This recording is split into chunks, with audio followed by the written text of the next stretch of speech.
Afternoon, good afternoon, everybody. Welcome to the North Essex Parking Partnership meeting of the Joint Committee, and welcome to those of you that have travelled to join us today. We are recording the meeting for transparency purposes, and we are also streaming online. Is that right, Owen? Apologies. Streaming's unavailable at the moment, but we will do our best to get a copy of the video of this meeting up online.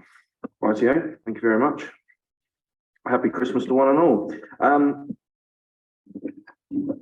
Number two is apologies and substitutions. Are there any, please? Just one, Chair. Councillor Jones, who's the UDC councillor from Dunmo, would like to talk later on to item 8, I think it is. He's travelling at the moment from Dunmo, so he can't be here right now, but he will join us during the meeting. Thank you, Richard. We'll bear that in mind. Thank you very much indeed. We move then on to item number 3, which is declarations of interest. I'd like to invite any councillors that may have one to declare it now. Are there any, please? I'll take that as a no. Thank you very much. Right, item number 4 is have your say, and is an opportunity to hear from any members of the public or people that would like to comment on anything that's going on. And we do have a number of statements and people that... Sorry, Mr. Chairman. For the have your say sections, the members of the public who are speaking on Per Way, they'll be speaking under that item rather than the general have your say item. All right. Right. Is there anybody else under have your say that would like to have your say? Thanks, Owen. Right. Fantastic. So we'll be hearing from those people when we get to that item. Thank you. And we now move on to the minutes of the last meeting, which was took place on the 27th of October 2022. You've had an opportunity to look at those. Is there any comments, alterations or amendments that anyone would like to put forward, please? Take it. One item. Yes, go on, Richard, please. One item on page 8, I mentioned the 55-45 split, and that, of course, is the wrong way round. If there were to be a surplus, the 45 is kept by Essex and 55 by NEP. Right, thank you very much. Is that noted? Thank you very much, Sharon. Right, we now do move on to an urgent item of business, which has been brought before us in consideration of Purley Way and Harewood Hill, Thaden Boys, and a subsequent call-in process and additional consultation exercise that has taken place. I do have a number of have your say speakers and statements, and we will move through those chronologically in the order I've got them. Does that sound about right, Owen? Right, the first person that we have on the list is Nicola Bishop, and that will be read out by you. Is that right, Owen? Me, I'm here. No, you're there. Apologies, Mrs. Bishop. No problem. Right, Okay. in your own time, off you go. Excellent. Thank you. Good afternoon, everybody. So I'd like to start by reminding the committee of a statement made by a member back in October 2021. We wouldn't implement a restriction that makes things worse for people. And 4 facts taken from the March 2022 report. We do not consider that the parking demand evidence at this time provides a solid basis for recommending parking restrictions. The majority of the on-street parkers are residents or visitors to residents throughout the day. On-street parking was never observed at capacity, and parking levels would prevent some residents from parking in close proximity to their own property or make it less convenient to enter or exit their own driveway.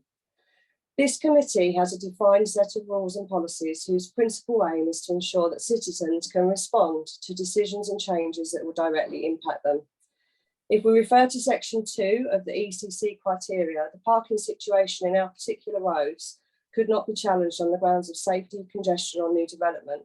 So NEPP therefore have the task of overseeing local concerns to manage residents' parking. Page 11 of your TRO policy states, if the majority of properties have off-street parking, 89% do in our case, any parking on the highway will not impact the available off-street parking for residents. an accurate statement in our case. If the residents with off-street parking finds they are in a position where they request to have a parking restriction implemented to prevent vehicles parking in the street, but they are happy for relatives or visitors to park in the area, this will be considered a preferred parking and therefore a recommendation to decline the requested scheme. If the committee had adhered to its own policies from the outset, this proposal should have been rejected, saving thousands of taxpayers' money on reports and consultations, not to mention hours of residents' time repeatedly objecting to the restrictions only to reach the same conclusion. There is no majority or supermajority of residents in either road individually nor combined who want parking restrictions to be implemented. This will indeed make things worse for many residents who have again spoken and expressed a no vote. I'm grateful you've taken the time to conduct yet another survey, but I request that this be the last. And as a taxpayer, we stop wasting scarce funds and resources attempting to satisfy a preferred parking situation, which by your own policy has no place in this committee. Rules and policies are there for a reason, as is the opportunity for citizens to object to matters that have a detrimental impact to them. If we stop acting with integrity and do not abide by the rules and policies that we set ourselves, then our entire system begins to crumble. I still trust in the process, even though it's been severely flawed in this situation, and hope that this committee will now reach the right and final decision not to impose parking restrictions. Thank you. Thank you very much, Mrs. Bishop, for that statement. We move now to Mr. and Mrs. Kingscote. I have a statement.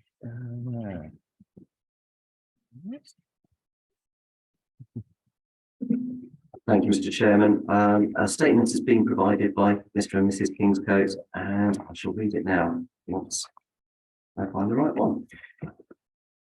Mr. and Mrs. Kingscote write, "We remain unequivocally opposed to this restriction, our reasons being, firstly, reports from the independent source confirm no commuter parking problem in these two roads. Therefore, the only people to be impacted will be residents who do not have enough off-road space for their vehicles or who have visitors, carers and workers visiting. Secondly, the environmental and financial implications of more residents having no option but to pave drives over to allow their cars to be parked off-road.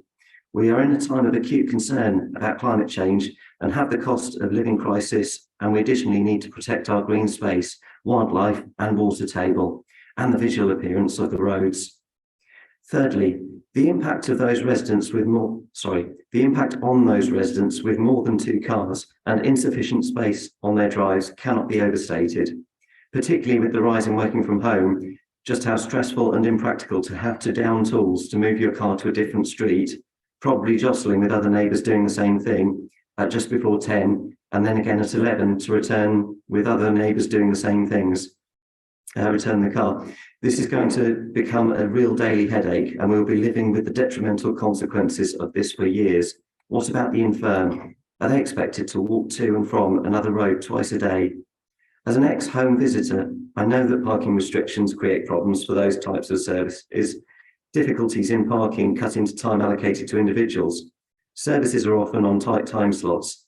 I find this a huge concern. It is very disappointing to think that the time allocated to an elderly or vulnerable individual would be cut into just so that some people's desire for a clear street scene is fulfilled. It is disappointing that it appears as though one person attending a meeting overturned an agreed decision that had been publicly signposted. None of the opposing views were represented, as we didn't know the meeting was either planned or going to discuss this issue.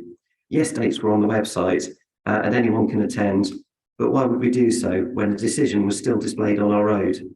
Do we have to attend every meeting from now on to ensure a personal appearance from one resident does not result in a completely new decision being imposed? Why was Stansted Airport cited? As we have no commuter parking problem, that is completely irrelevant. Why did the views of the ward member and division member override the strong representations from the many residents in opposition, the evidence in the reports and the previous decisions of the NEP? Also, why does the survey attribute an abstention as positive wish for a TRO? This completely skews the results of the survey and appears to uphold a bias. The actual votes in Purley Way were 16 yes, 16 noes and 16 abstentions. In Harewood Hill, 3 yes, 18 noes and 4 abstentions. Statement ends. Thank you very much, Owen, and thank you to Mr. and Mrs. Kingscote for submitting that statement. The next person on the list is Mandy Davies with a statement. I apologise now, you'll be hearing my voice a lot in the next few minutes. Miss Mandy Davies writes, as your surveys carried out earlier this year confirm, there is not a commuter parking problem in these 2 roads. There are always empty parking spaces available. To implement a parking restriction will cause far more disruption to residents' lives who cannot park all of the household's vehicles on their drive. We're a household of 3 driving adults. I can only get 2 vehicles on my drive due to a street tree restricting the width of the dropped curb. To have to stop work and move a vehicle at 10 a.m. and again at 11 a.m. will massively disrupt my day. Do I chop the tree down? Can I chop the tree down? Should I even be contemplating cutting a tree down? These 2 roads allow parking for tradespeople, residents of neighbouring roads when they have visitors and go on holiday, etc. Also, people from the outlying villages where they may need to travel to London for pleasure or, more importantly, cancer treatment at Barts, as my friend from Coopersdale is currently receiving. It would be very selfish of the residents of these 2 roads to insist upon these parking restrictions that will be detrimental to so many others. If this goes ahead, it will lead to residents, visitors and commuters parking their vehicles on Coppice Row or Piercing Hill, the 2 main roads through the village, which are the only ones left without parking restrictions. This will cause hold-ups and disruption to the traffic flow and, in my opinion, would be dangerous. As the NET website states, a parking restriction will only be implemented if commuter parking is causing a real problem for residents. Your survey states that there is no commuter parking problem. The decision to implement one is therefore very questionable. To be clear, myself and the other members of my household strongly object to any parking restriction in these 2 roads. Statement ends. Thank you very much. Thank you to Mandy Davies for her statement.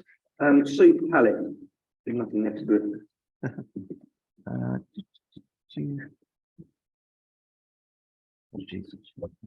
Statement there. Move on to the next one. Do you mean Sue Palmer? No, No? no, it's another lady who wished to. Do you want to move on to the next one? Yeah, I think that's probably. We have Kevin Butler then as a statement as well.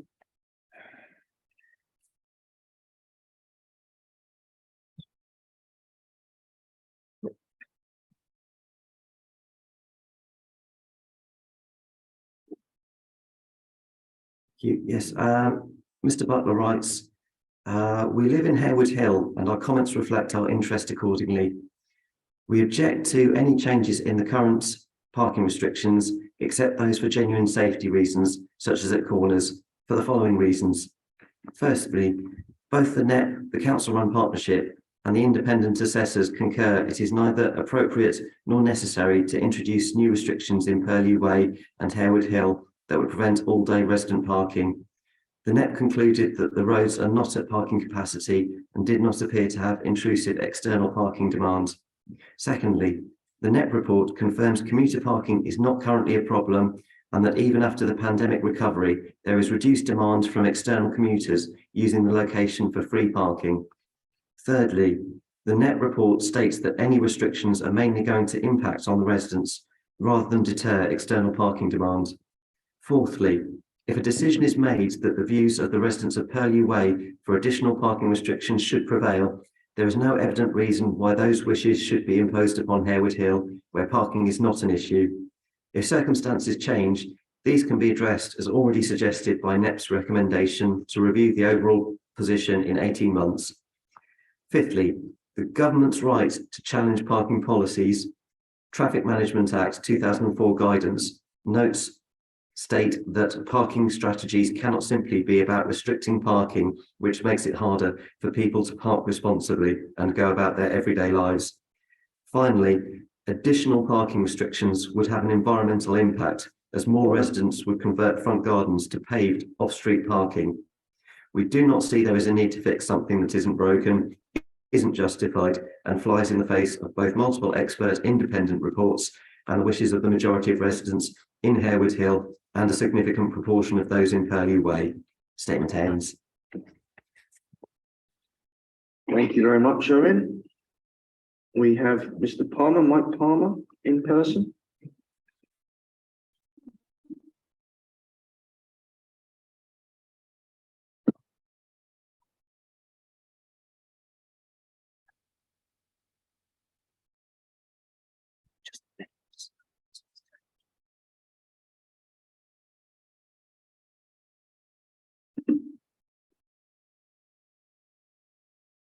Good afternoon, ladies and gents. My name's Michael Palmer, and what I have to say is here for me. During my 26 years of residency in Purley Way, TROs have been deployed around the village to prevent commuter parking.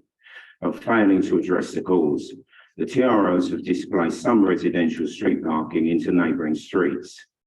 In 2009, Purley Way residents rejected a TRO proposal. In 2019, another TRO was proposed citing commuter parking as the issue, yet ignoring the displaced residential parking from previously implemented TROs. If I believed 79% of Purley Way residents were in favour of a TRO, I would not be here. In late 2019 and early 2020, I was told I was the only objector and I was defying the will of the street. At that time, not all houses in Purley Way were occupied. The maths didn't stack up. The NEPP and Buchanan Order Management conducted separate site surveys. Both site surveys identified the majority of parked vehicles belonged to local residents and concluded TROs were not necessary in Purley Way or Harewood Hill, with Buchanan Order Management recommending an 18-month moratorium to monitor post-pandemic patterns. In October 2022, a joint committee decision to implement an experimental TRO seemed to ignore the conclusions of both professional site surveys, which stated there is not an identifiable commuter parking problem. Commuter parking was the basis for the application.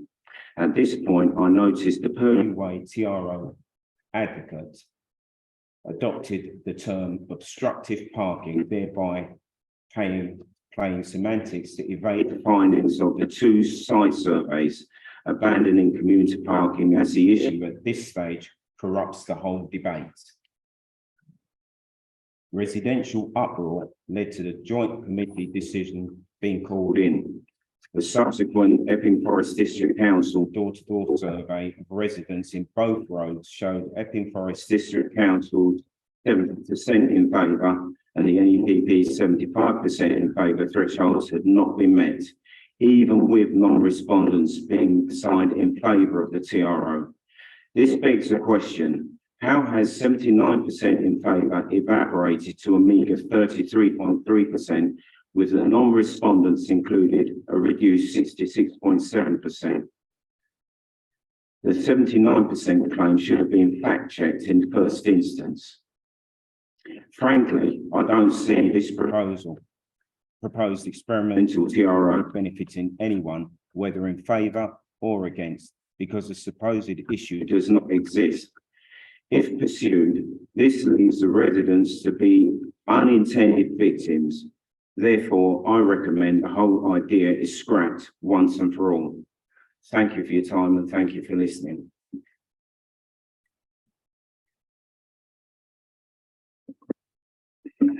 Thank you, Mr. Palmer. Thank you for your journey time over here and to express in such a articulate way. Thank you very much indeed.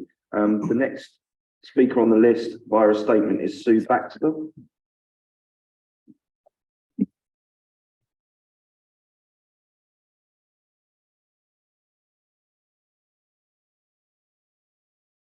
Thank you, Mr. Chairman. Sue Baxter writes, I was very upset and disappointed to learn that despite two independent parking surveys carried out in March 2022, which found that there was no need for parking restrictions to be imposed, that yellow line restrictions are now going to be in place for the two above roads in the spring. As a resident of Harewood Hill, I was not consulted at all, and after speaking to my neighbours, they were neither, So the question is why? This should have been a fair and democratic procedure as previously. We have in writing, as a result of all our opinions, nothing was going to be imposed and it was going to be reviewed in 18 months' time. I understand this appeal was brought solely by an elderly gentleman who lives at the end of Purley Way with a drive that takes 2 cars. He only has 1 car and he's offered this space to another resident who would be inconvenienced by this restriction. So he can be supported for this move, which he's quite blatantly open about. We as a family have 4 cars. 2 I can get on my drive, the others are on the road. 2 of us work shifts, so if these restrictions are imposed, I'll have to get up early after a late shift to move my car, and my daughter won't be able to go to bed after working a 12-night shift because she'll need to move her car. I understand that having yellow lines in Purley will potentially increase commuter parking on Harewood Hill, but the majority of us will have the cars already parked overnight on the road, so commuters will have minimal effect. Statement ends. Thank you, Owen.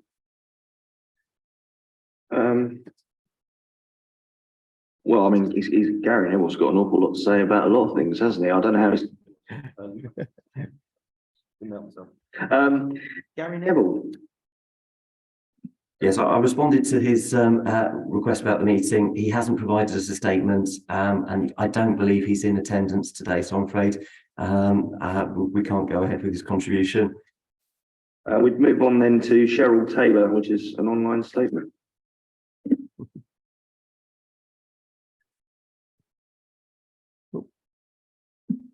Ms. Taylor, if you'd like to, you have 3 minutes to speak, and I'll ring a bell after 2, which you probably won't be able to hear online, but no, we'll go with this. Sorry, can I interrupt, Owen? I did ask you to read it. Oh, apologies, I missed that. No, that's fine. I can read it on your behalf.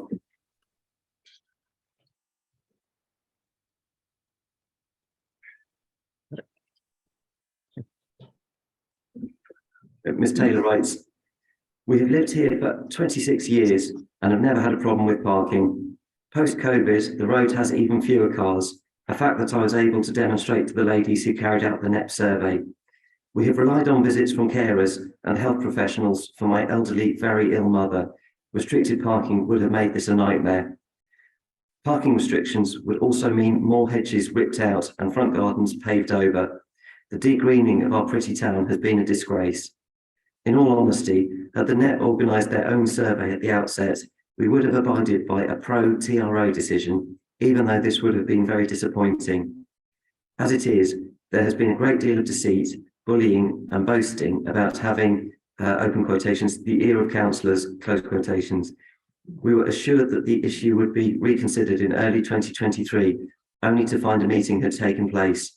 We were told we should have been watching the council website for updates. This debacle has been sneaky and undemocratic. We are ashamed of our council and disappointed in the NEP." Our statement ends. Thank you. We have Mr. and Mrs. Nespor. I think we have Mr. Nespor online. If you'd like to give your statement, please. Sorry, can you hear me? Yes, you're coming through nice and clearly. Thank you, sir. Oh, thank you. Sorry. So yeah, I have a statement from me and my wife. We're residents of Purley Way, and we followed the process since about 2019, 2020, this last round. And we've seen, unfortunately, the committee being presented with misleading normative opinions and exaggerated claims of support. This was by email, and I also attended one of these meetings before where this was presented in person. But we've also seen the committee be provided with scientifically produced independent studies, and finally this poll that has just taken place. And so we hope that now the committee's decision will be led by the verifiable facts and what the residents genuinely want, rather than the other noise. So the independent report commissioned by the NEP in 2021 left no doubt that there is not a parking problem on Purley Way, and that there's also no general safety concern, and that most cars actually belong to residents and not commuters. The recent poll showed that only 33% of Purley Way voted for the restriction actively rather than abstaining. And furthermore, even if the other 33% who abstained were counted as in support, the total would still not reach the supermajority threshold of 70% that was set out as necessary to implement the TRO. And of course, counting those abstentions as in is improper in a democratic poll, as it skews the results, because some people will simply not reply for reasons other than that they are in support. The support in Harewood Hill is even lower, with 12% in favor and 16% abstaining. And the impact of a TRO in Purley Way on parking in Harewood Hill would be substantial due to the street being much shorter, and it would be unfairly imposed because they didn't vote for it. So we hope that that based on this solid data of the independent report and the poll, the TRO proposal will be rejected in a decision that's final. In addition, we'd like to reassert that some houses on Purley Way and Harewood Hill don't have enough off-street parking and therefore depend on the current availability of on-street parking. The restriction would be a violation of those people's right to enjoy their property freely. And all surrounding streets have restrictions, so there's nowhere else to park permanently, nowhere for guests, tradesmen, and carers. And of course, this holds even for a trial TRO, which would be 18 months, equally as well as a permanent one. Thank you. Thank you, Mr. Nesport. Appreciate your contribution. We move on to Mr. and Mrs. Beebe, and that's a statement, I believe, Owen.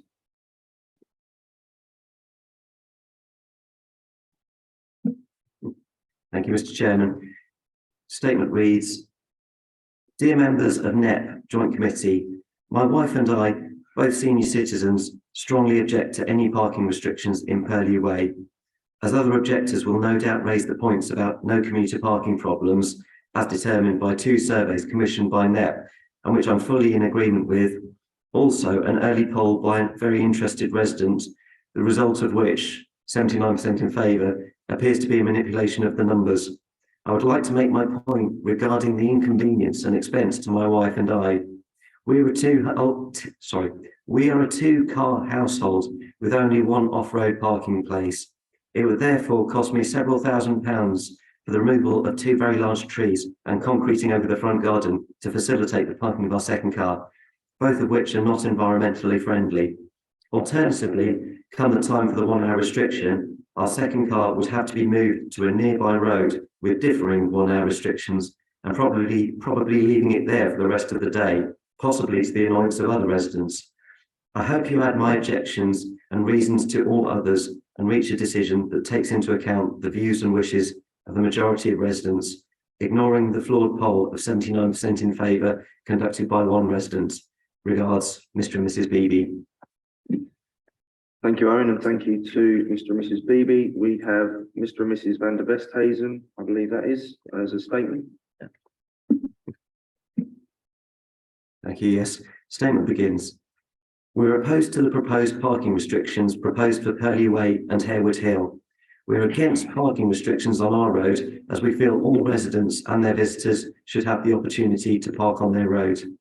Our visitors also should not need to move their cars when visiting us. We had our driveway resurfaced a couple of weeks ago and could park in the road in front of our house while the work was in progress. It would have been an impossible situation with parking restrictions, also for the company who was doing the resurfacing. We are really upset about how this process was carried out. The latest decision of the NEP was in contrast to the last notification we received from NEP.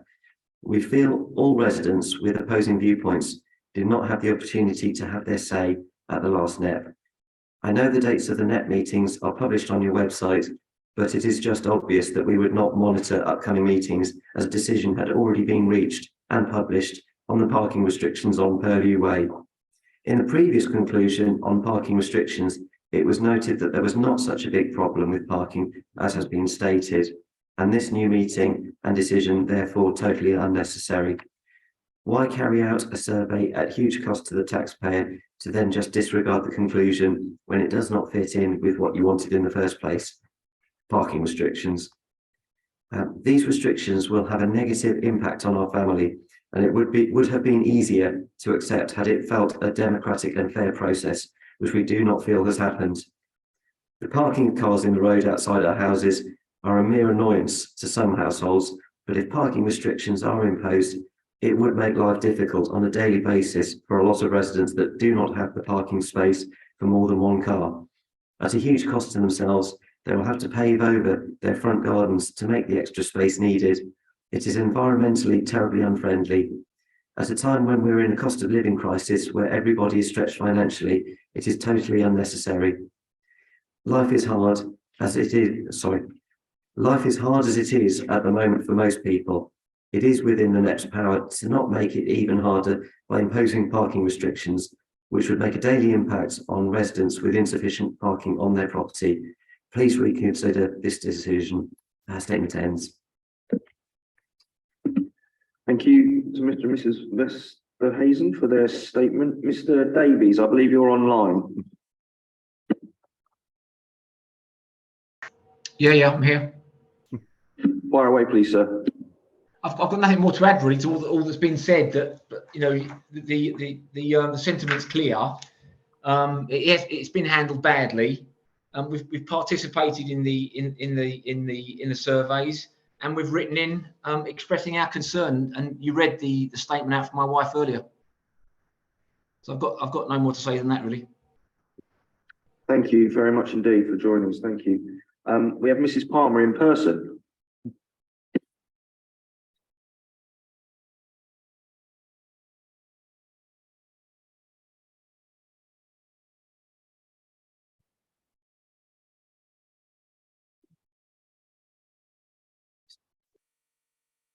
Just press the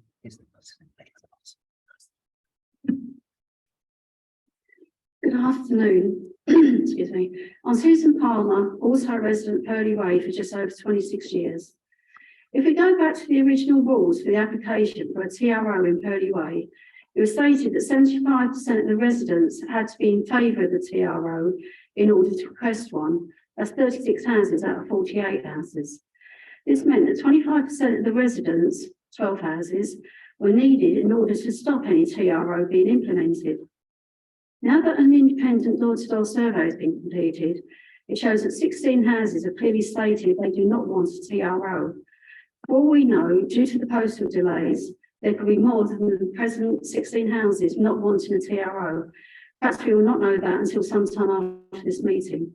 What we do know is that even with the help of 16 non-replies being assigned to those in favour of a TRO, the total for a TRO did not meet the 75%, let alone the 70% supermajority needed now that the percentage rates have been changed. Because of postal delays, the numbers against the TRO could increase, but the numbers for the TRO never could. The 66.7% would only get smaller as each against vote was received.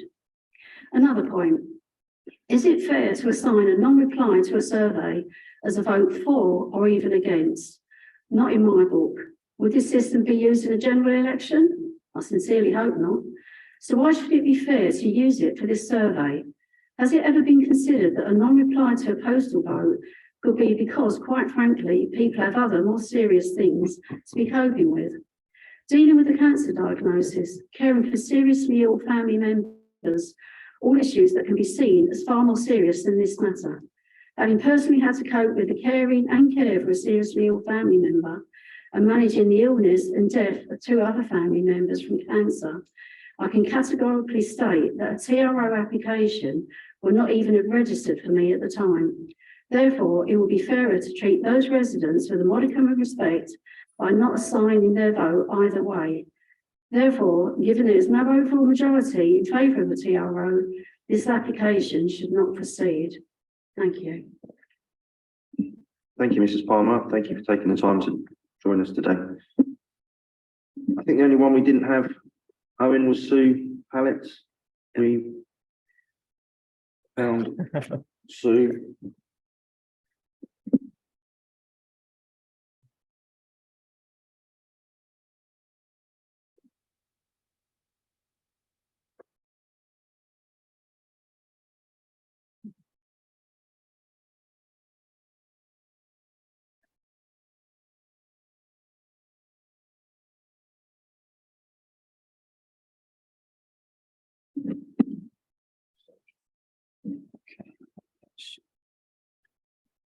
I've got another look, Owen, and if we've got it, we've got it. If we haven't, we haven't. That's fine. I will just move on to the presentation, I think. Is that right with you? I do have it. You do, okay.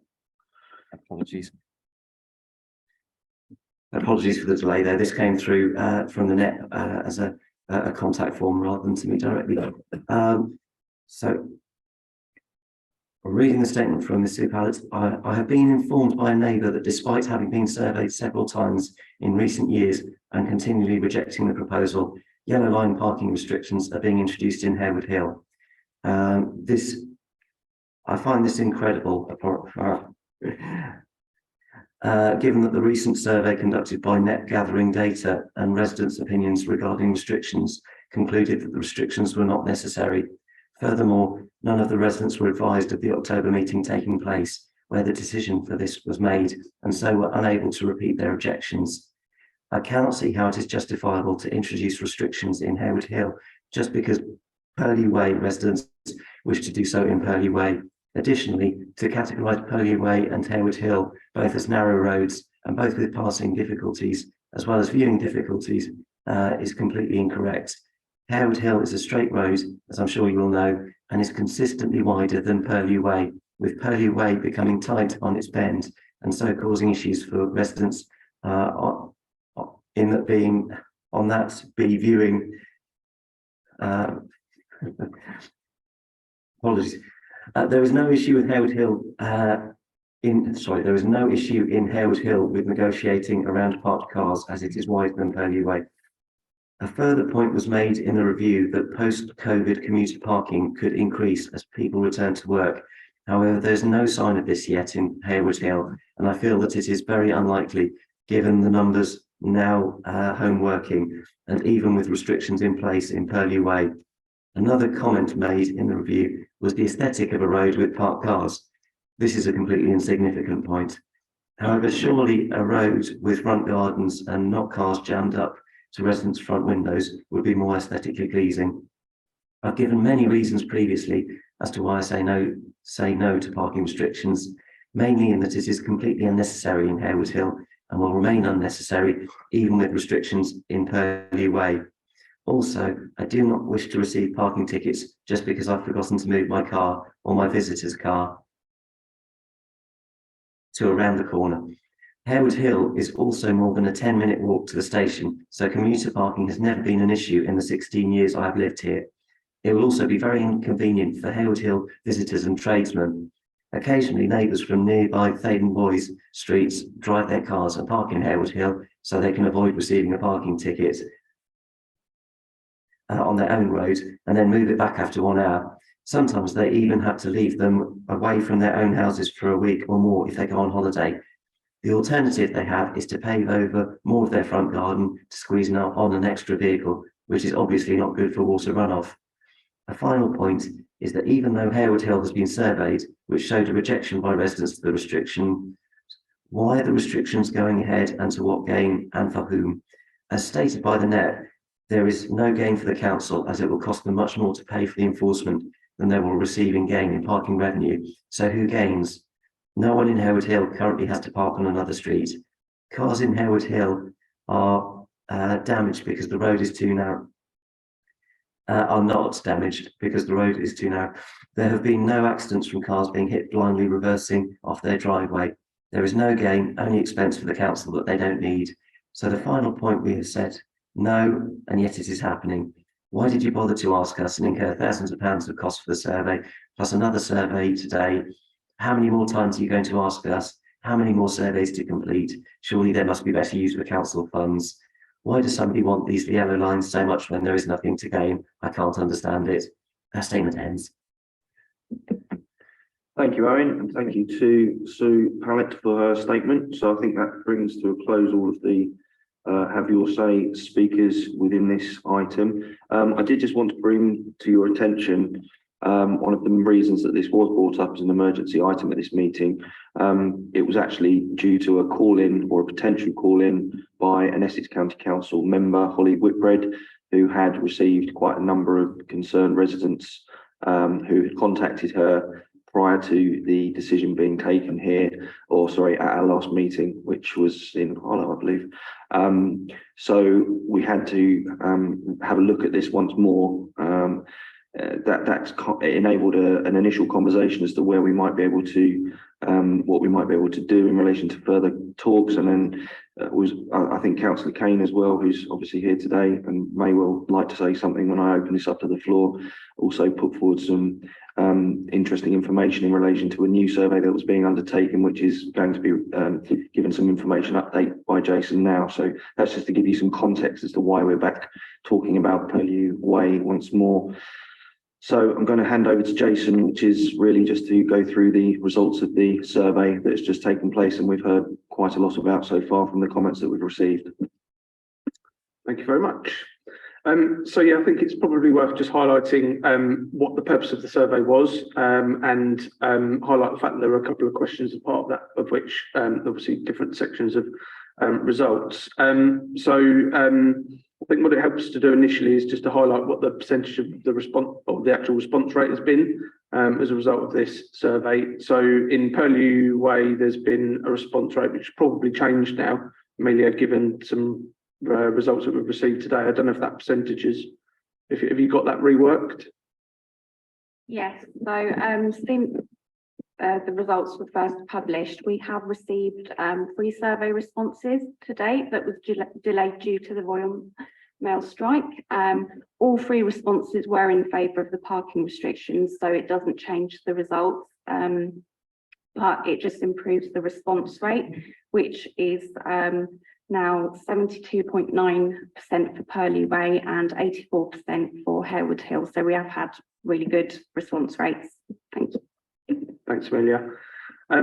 So the first section, the first question that we asked as part of the informal survey was, do you want a 1 hour no waiting restriction on your road during the day? And this question was asked to both Purlieu Way and Harewood Hill residents. In respect of Purlieu Way, the percentage in support of that is 66.7%, which falls beneath the 70% supermajority that was requested as part of that survey. And for Harewood Hill, it was only 28%. So clearly quite a vast difference in terms of the percentage in favour of restrictions in both of those roads. The second question, which was posed only to Harewood Hill residents, was essentially if the restrictions were to be implemented in Purlieu Way, would the residents of Harewood Hill be in favour of restrictions also being implemented there? That changed the percentages slightly more in favour than the original question. However, there was still a majority of essentially no, being the case for restrictions being implemented in Harewood Hill. So it essentially leaves us in a situation where there is no supermajority support for restrictions to be implemented. This does still remain a member decision as to whether or not to continue with the decision that was made at the last committee. However, I believe the decision essentially for members is, and for the committee, is to withdraw or not the decision that was made at the last committee meeting. Owen, do I have that as being correct? Apologies. Yes, basically, the options are to either uphold it, withdraw it, or potentially amend it. Thank you, Jason. I'd like to ask if there's anyone around the room now that would like to feed into this discussion. Councillor Kane, thank you. Yes, thank you, Chairman. And first of all, I apologise for missing our last meeting where this was previously discussed. It was unavoidable, I'm afraid. Parking, as ever, as we all know, is a very emotive subject. So we have, as one of our speakers just reminded us, rules and policies there for a reason. Is that better? Yeah, just a little bit. Okay. Maybe speak forward. So we have rules and policies there for a reason, and I think we should revert back to those because it gives us objectivity. So parking restrictions should only really go in where there is a need and where there is support. Now, our 2 objective surveys have been conducted, and neither has found a need, and our independent survey states there is no need. And where there's support, our recent survey confirms there is insufficient support. We haven't got the supermajority we asked for. And I don't think we can, in all conscience, maintain the decision that was carried last time. I think we have to withdraw it. Simply because, as I say, there is no demonstrable need and there's certainly no demonstrable support as a result of this survey. So that would be my position now. You know, I think it should be withdrawn. If we're going to revert to any decision that's been made previously, perhaps we revert to the 18-month moratorium and review in 18 months. That would be my recommendation. Thank you, Councillor Kane. Is there anybody else that would like to say something? Yes, Councillor Porter, please. Yeah, last time we obviously heard this item, I could have sworn that I was told that there was majority support for this by everybody involved. And on that basis, I would, even though I totally disagreed with it, because I don't think the purpose of this committee is to put parking restrictions in where it's completely unnecessary, simply because people don't like people parking outside their houses. So I did agree to vote on it for that very reason. I'm glad that there's lots of members of the public who spotted what was going on and managed to raise this, actually, because otherwise this would have slipped through the net. But, you know, like many of these things would. So, yeah, I'm very glad to see it's done. Interesting comment by the chap there about the right to use your property, because that is actually a part of the Human Rights Act. But anyway, absolutely, this should be withdrawn. As I said it last time, it's should be withdrawn. That's it. Thank you, Councillor Porter. Is there anybody else that'd like to comment? Yeah, Richard, please. Yeah. I guess I'm guilty of this because it was my suggestion that we do it as a temporary 18-month trial. But if we're happy with the quality of the evidence, then it's perfectly reasonable to review the original decision, obviously. What always worries me about these things is the quality of the evidence. We've all been involved in surveys of one sort or another, and you can go around and knock on somebody's door and say, come on, give me a signature for this, give me a signature for that. And you can end up with a very, 75% of their test, and people get 75%, in this case for residence parking. It can be done, you know. It doesn't necessarily mean that everybody's in favour of it, but they put their signature on, you've got to pay for it at least. I don't know the veracity of these surveys. People come forward and say, well, I've spoken to so-and-so and so-and-so, and there's a lot of hearsay. So I guess the quality of the data may be not as good as I would like, but I'm very happy to reverse the decision if that's what the committee feels is necessary. Councillor Kane. Thank you, Chairman. I just want to reverse on that point. The most recent survey was conducted by officers of EFDC, door to door, and where there was no response, it was left for a postal response. And I think, Amelia, have you got the numbers on how many are actually out the door?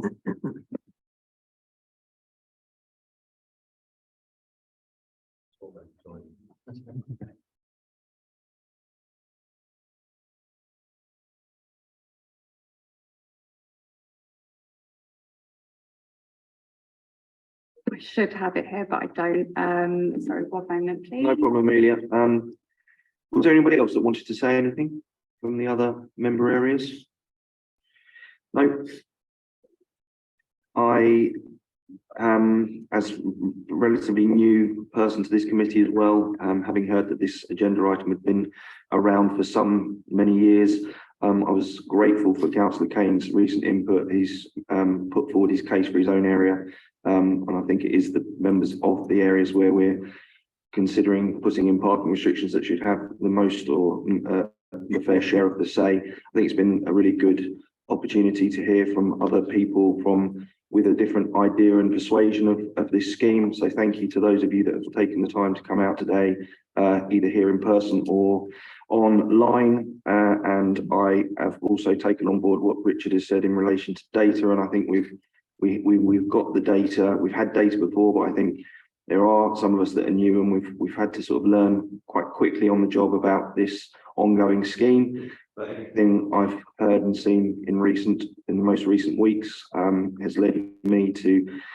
agree with what's being said around the room. So I think we have a proposal from Councillor Kane. I did hear you mention about the moratorium time. Did you actually want that on there, or do you just want it to be withdrawn? By preference, Chairman, just withdraw. Thought you might say that. Thank you, Councillor Kane. So I think we have a seconder, Councillor Porter. Before I go to the vote, is there anyone else who'd like to say anything? So it's Councillor Porter. Just, I would like to say that I've got no data. I can see there is data and I can hear there's data, but I haven't got any of it. Nor have I got any of the people's speeches that they made, which would have been useful to have them on in this. Because obviously some people have got it and other people haven't, which isn't very useful. So it would have been far better to be able to see that before we turned up, because that would have been, it would have helped the process quite considerably. Noted. Thank you very much, Councillor Porter. Right, they all go to the vote. To withdraw. It's the important bit. It's got to be on the mic. To withdraw the proposed traffic regulation orders in Purley Way and Harewood Hill. All those in favour, please. 1, 2, 3, 4, 5. Against, please. Abstentions, please. 1 abstention. Thank you. Thank you very much. That's withdrawn. Thank you very much, everybody, for your time today. Thank you.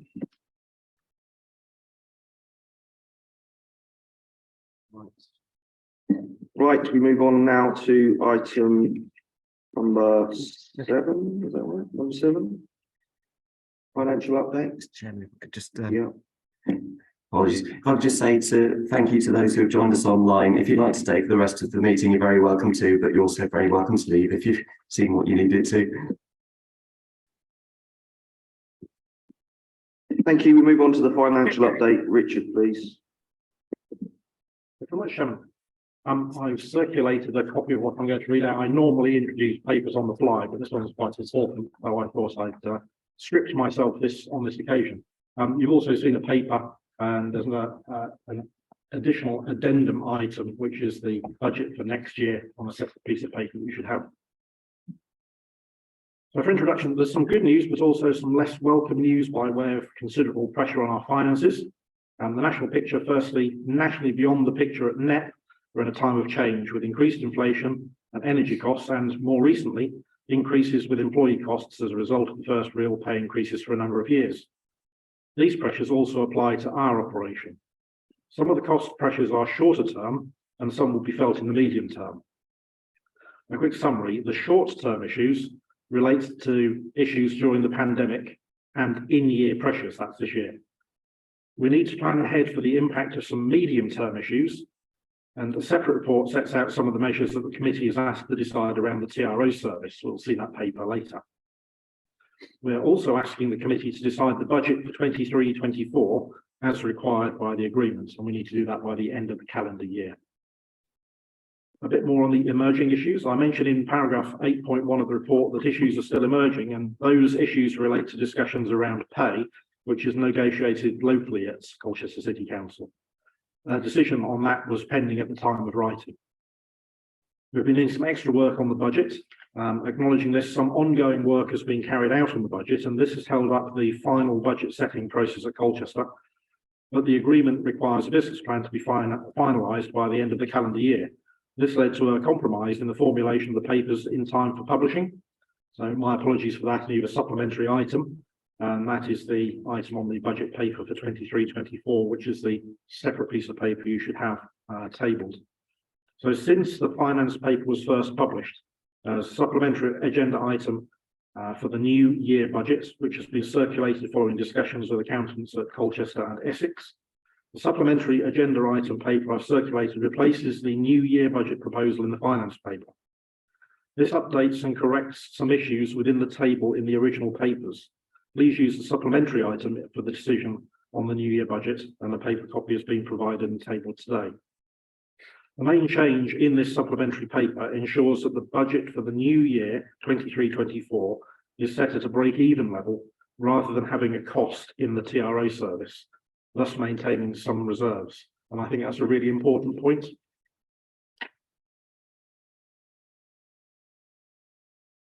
We're currently in the middle of probably 2 transitional years as we close the last of the previous agreements work programme and move on to the agreements new agreements, new way of working. The new way of working includes separation of parts 1 and 2 in our operation. That's our business as usual from the TRO function.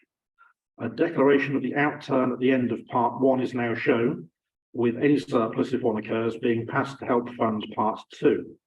And anything above that is being passed into part 3, where it is shared with Essex in that 55-45% split in favour of net, as I mentioned earlier. If there's a surplus, the reserve is for first call, and then the TRO fund, and then shares to county and NEP. If there is no surplus after part 1 has been declared and no reserve, then the lead authority is to discuss with the county the part 2 works, and nothing is passed into part 3. On reserves, we have a reserve fund of £336,000. Some of that reserve may be needed at the end of the current financial year, as the outturn is currently forecasting that the part 2 TRO service will produce an in-year deficit. All pressures leading to any forecast deficit are being mitigated by actions in year, such as a freeze on some vacant posts, a reduction in expenditure where possible, and some other proposals illustrated in the report, considering our fees and charges to keep up with the rate of inflation. A little around the history of the agreement. The agreement was drawn up at time when times were different and the partnership was able to turn a surplus in year and support a flexible TRO service. We did quite a lot in year in previous years. There's considerable detail on how any surplus might be shared with ECC, and there is some detail on how to deal with any shortfalls for maintaining reserves, and the steps are set out, including maintaining the reserve and dealing with any future deficit over the course of future years. Having discussed this with the South Essex Parking Partnership Manager, we can see that there was no particular allowance for the Part 2 service to be funded in the first year, thus a call on the reserve would be necessary. If we had budgeted for the Part 2 339k, that's TROs, plus the 400k in reserve, then we may have dealt with this issue sooner. However, the agreement was not finalised at the time of budget setting by October last year. The paper asks the committee to consider these issues now, hence the revised budget for the new year, making no call on reserves. We would, however, need to be cognizant of the likely need to reduce services in Part 2 TROs for the next year if we are to maintain this as our operating position. On income. In addition to the expenditure and inflationary issues, the partnership receives an income from a limited number of streams. A significant income is received, and funding the services, that funds the services which are delivered. The short-term issues are discussed in section 5 of the report. On fees and charges, the areas of income that do fall within the gift of the committee to decide include the items shown at paragraph 1.7 and discussed at paragraph 10.2 and in appendix 2. The committee is asked to consider, having heard about all of the pressures, whether to increase these fees and charges in order to keep up with inflationary and other pressures. If the committee would like to see illustrations of different levels of interventions, these can be provided at the next meeting if a decision in principle is taken now. It is within the gift of the Joint Committee to decide fees and charges, but not the level of penalty charges, which have remained static since 2008. The effect of inflation since the last PCN review by the Department of Transport means the PCN level ought to be somewhat higher now, which would also increase the deterrent effect the system has. And just as an aside, I've illustrated in the paper that I'm reading from here, TfL's been able to put up its penalty charge levels to £160. For England and Wales, the current higher level civil parking charge is £70, which of course is reduced to £35 if paid within 14 days. And using the Bank of England's inflation calculator, any penalty charge issued back in 2000 and I think it was 8 would now be worth £104.26. So there's clearly some scope for the Department of Transport to be considering the penalty charge level on a number of fronts. And there's a group of the British Parking Association, Local Government Association, and Patrol, the Joint Committee for the adjudicators, who are considering writing to the Department of Transport on this matter now. The income from penalty charges cannot be fully known in advance. It can be forecast for budgetary purposes. The budget is certainly not a target, but forecasting is an acknowledgement of the risks, and they're both clearly important when it comes to forecasting the overall service outturn throughout the year. In measuring the success of the service, we must remember that a significant number of new restrictions has been introduced since the last partnership term, probably in excess of 550 new schemes. In addition, car ownership has increased by 2.5 million nationally since 2010, although road traffic has decreased in this time, implying that more cars spend more of their time in parks. In our reporting, we therefore note any risks and discuss any external influences that may lead to pressure, and note that penalty income, which is the largest of the incomes, may be subject to fluctuation, particularly towards the end of the year when the weather plays a part in the ability to patrol or not.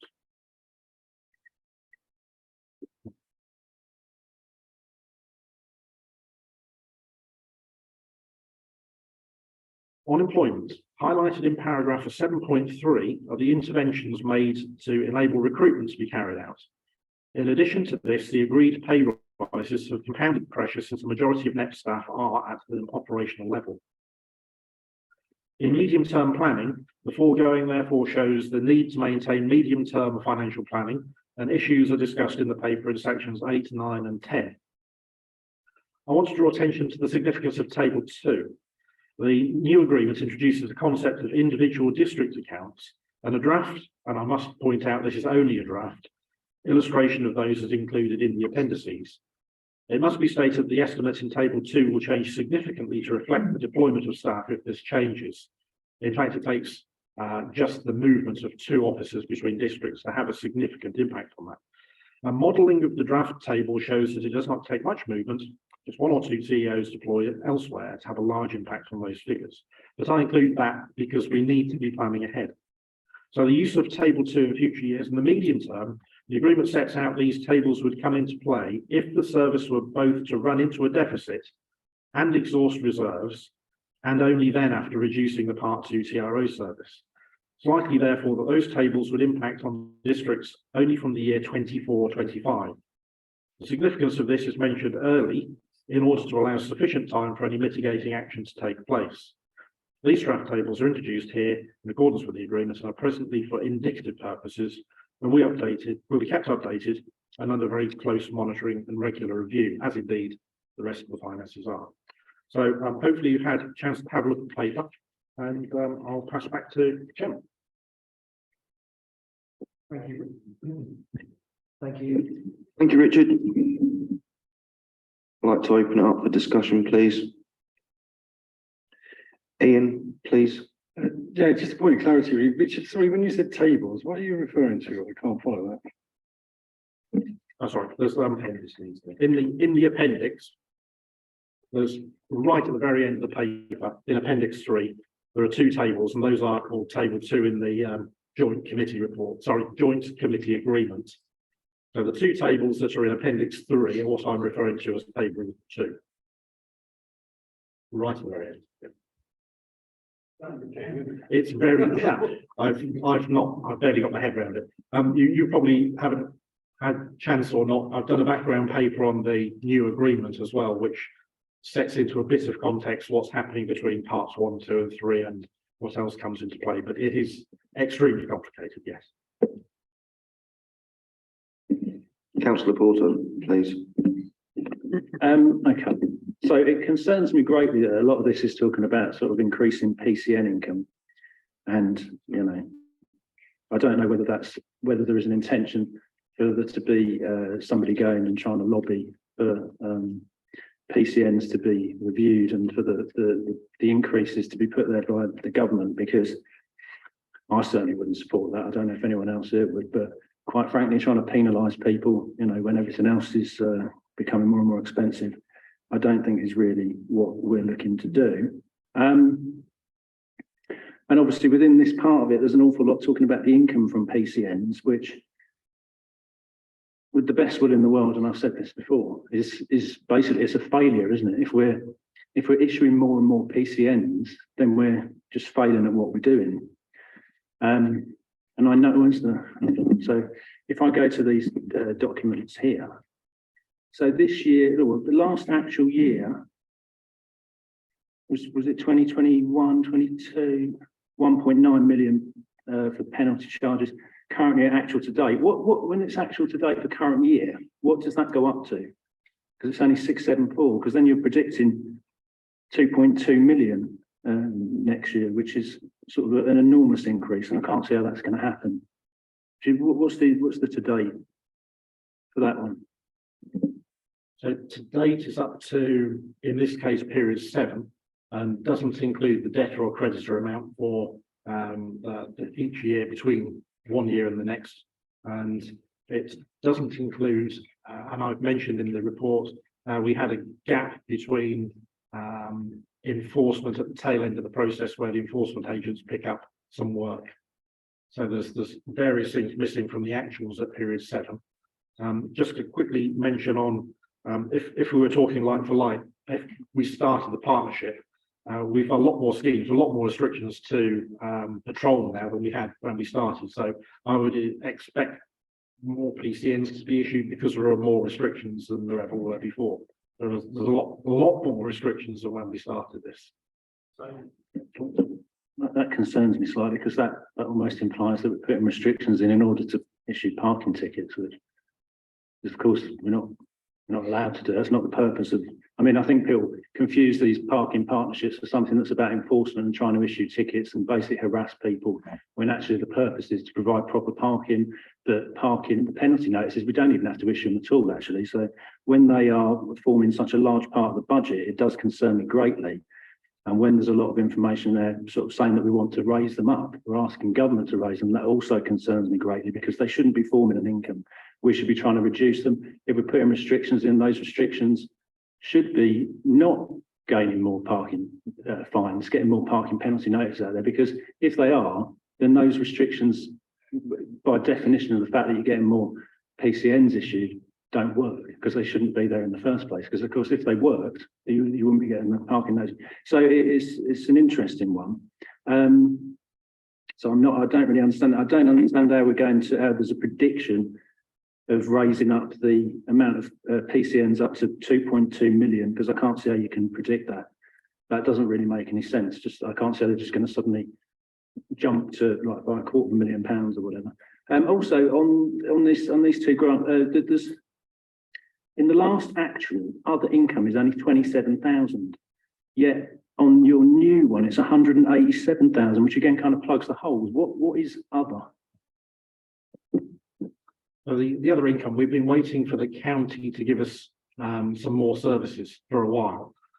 These are mentioned in the new agreement. There's another table in the new agreement which sets out what those services were, and there's a further 2 things in addition to those. So the impact of us having a direct agreement with the county would be to have some income within the current operation to offset our overheads, and that's where I'll set the extra income. So that's the amount of income gained by doing some more work for the county. So what can you clarify what that is? Because it was 27, actual this year is 5. In the previous budget predicted for 23-24, it suddenly jumps to £239,000, and now it's been corrected to 187. So when I'm reading this, I'm kind of looking and thinking, well, these figures, the projected figures just look kind of made up, and they look like they're really just plugging a hole along with the PCN figures. Because if you take that number out and you take the PCN figure out, and you actually put it to actual figures for the last actual year, you're talking about somewhere in the region of £500,000 that these two, they don't match up. And that would be a deficit, of course, which all of the local authorities here are going to have to be paying the deficit. So this looks very concerning to me, that there's actually going to be a massive deficit, and these numbers don't really stack up looking at actual figures from previous years. So can you clarify exactly what other income is, like exactly what it is? How it jumps and why as well? It was predicted at 240 just a few days ago when I read this, and now it's suddenly dropped by, well, I'm not going to do the exact math, but about £50,000 just in the space of a few days. Yes, I think I'll take the last point first. It hasn't all dropped. I've moved some of it into the TRA section below. So 60,000 has moved into part 2 because it's income from services that are about TRO work. So that's where some of it has gone. It's still 200 and whatever it was before. That figure hasn't changed. It's split between part 1 and part 2. It's 187 at the top and 2 lots of 30 in the bottom piece. So it's still there, just shown different. 187 comprises a number of pieces of work. County wants us to look at some on-street work. It wants us to look at some more park-safe cameras, a significant number of those outside schools. It wants us to look at doing some work with country parks enforcement and the discretionary disabled bay delivery there as well. So not the administration of them, but delivery of schemes where householders with mobility impairment want a bay near their house. There's a way of processing those at county.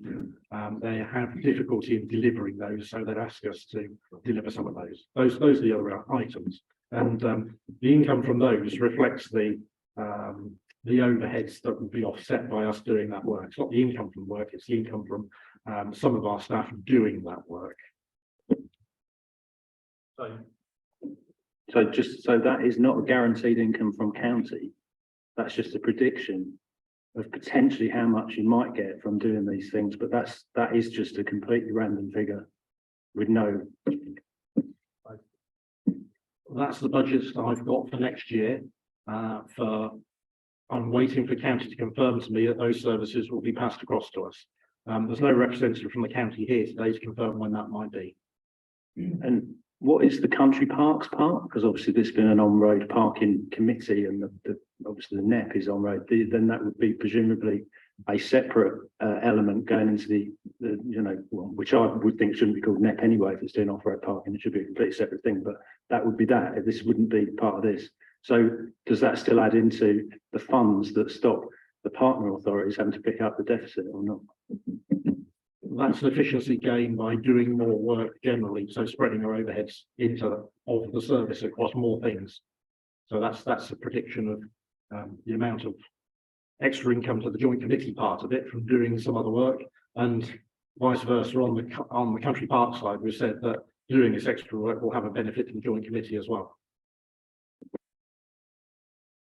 Just one clarification again, final point. Is it your intention to try and lobby government to increase PCN? Because obviously they fixed the price on it, because that surely should be something this committee does or doesn't decide on, because it's quite a topic that I don't think many people agree with, as we can see from when people finally find out they're going to have restrictions in their road. They don't want them, and I think most of us don't really like a lot of the parking restrictions that we see. So I wouldn't like to see anybody from the net going to government trying to lobby them without going through the committee. There's some really interesting points around the value of the PCN, and particularly around the deterrent effect of that. If the committee decides that they don't want that lobbying to happen, I think there'll be, aside from what the general feeling nationally is, taking a bit of a poll of feelings across the nation. And if you don't want, as a committee, us to do that, then I won't do that. I think there's a deterrent effect that is required. And we saw, particularly around peak tourist season and peak areas, and we've some evidence from some of the places that people say, yes, just issue a penalty charge then. It's of no bother to me, and I can park where I like all day and leave the car there all day. There's no deterrent in having a PCN value set at a discounted rate of £35. If there were, we may need to patrol less because there may be more deterrent effect, but of course I'm advocating. Sorry, one final point on that then. So obviously you were going to lobby, but then if the committee would find out you were, and then say we didn't want you to, then you would not, apparently. But so is it your intention then to try and increase the PCNs so that we then get less income from PCNs, because you said about people parking? So that would obviously be the intention, increase it so people don't park there any longer, and then we get much less money from it. I presume that's the intention. I think if we looked at the PCN value and the income from them per PCN, if the value of the PCN were higher and there were more of a deterrent effect, the two would balance each other out. I think that's where things are more likely to go. As you said, patrolling is a discretionary service. But if you don't patrol and you have restrictions of people park on them, then what are we? What's the purpose at all? I just want to come back on what the purpose is, because the purpose is what it says in law, which is that we provide, adequate parking and we do it properly. It's not that we go around issuing penalty notices. That isn't the purpose. I mean, literally isn't the purpose. Thank you, councillor Porter. Thank you. Sure you'll have something else to say. Richard? Yeah, thank you. A couple of points. It's a truism that if you don't have enforcement, there's no point in having laws.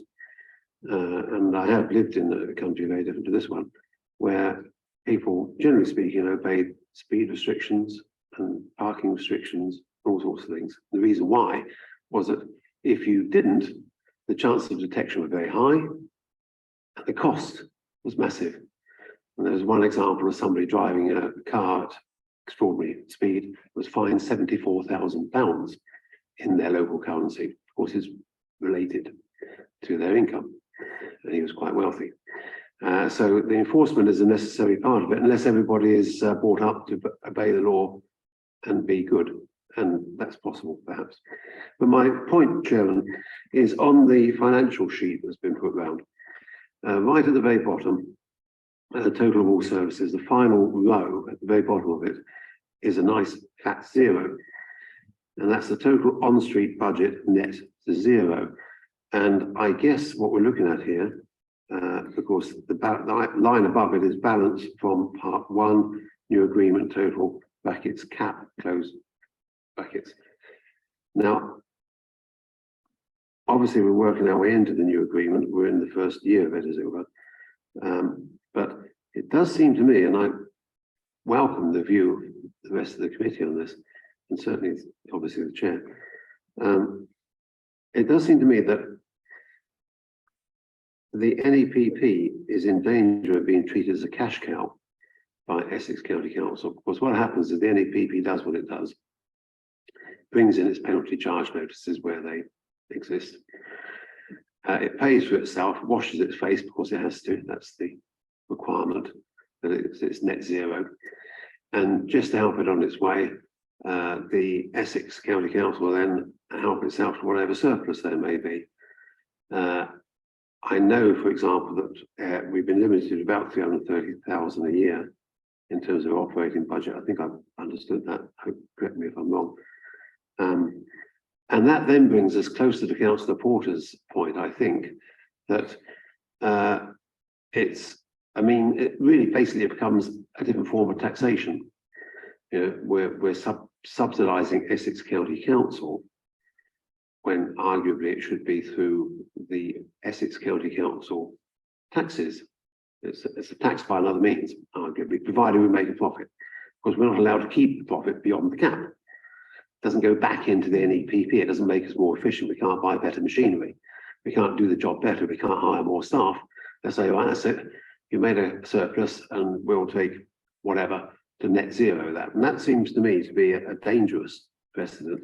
It slipped in with the new contract that we've all signed up to. But it worries me that basically it's being treated as a cash cow, and that's wrong in my view.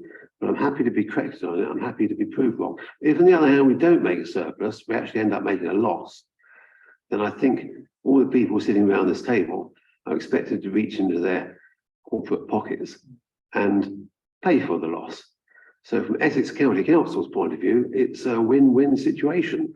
If you make a profit beyond a certain level, the cap that we have set will take it, the surplus. And if you make a loss, well, you're going to have to put your hands in your pockets and pay for that out of, in their case, district council budget. Please clarify whether I'm correct in that or whether I'm being unnecessarily pessimistic. Thank you, Richard. Richard? Thank you, Chairman.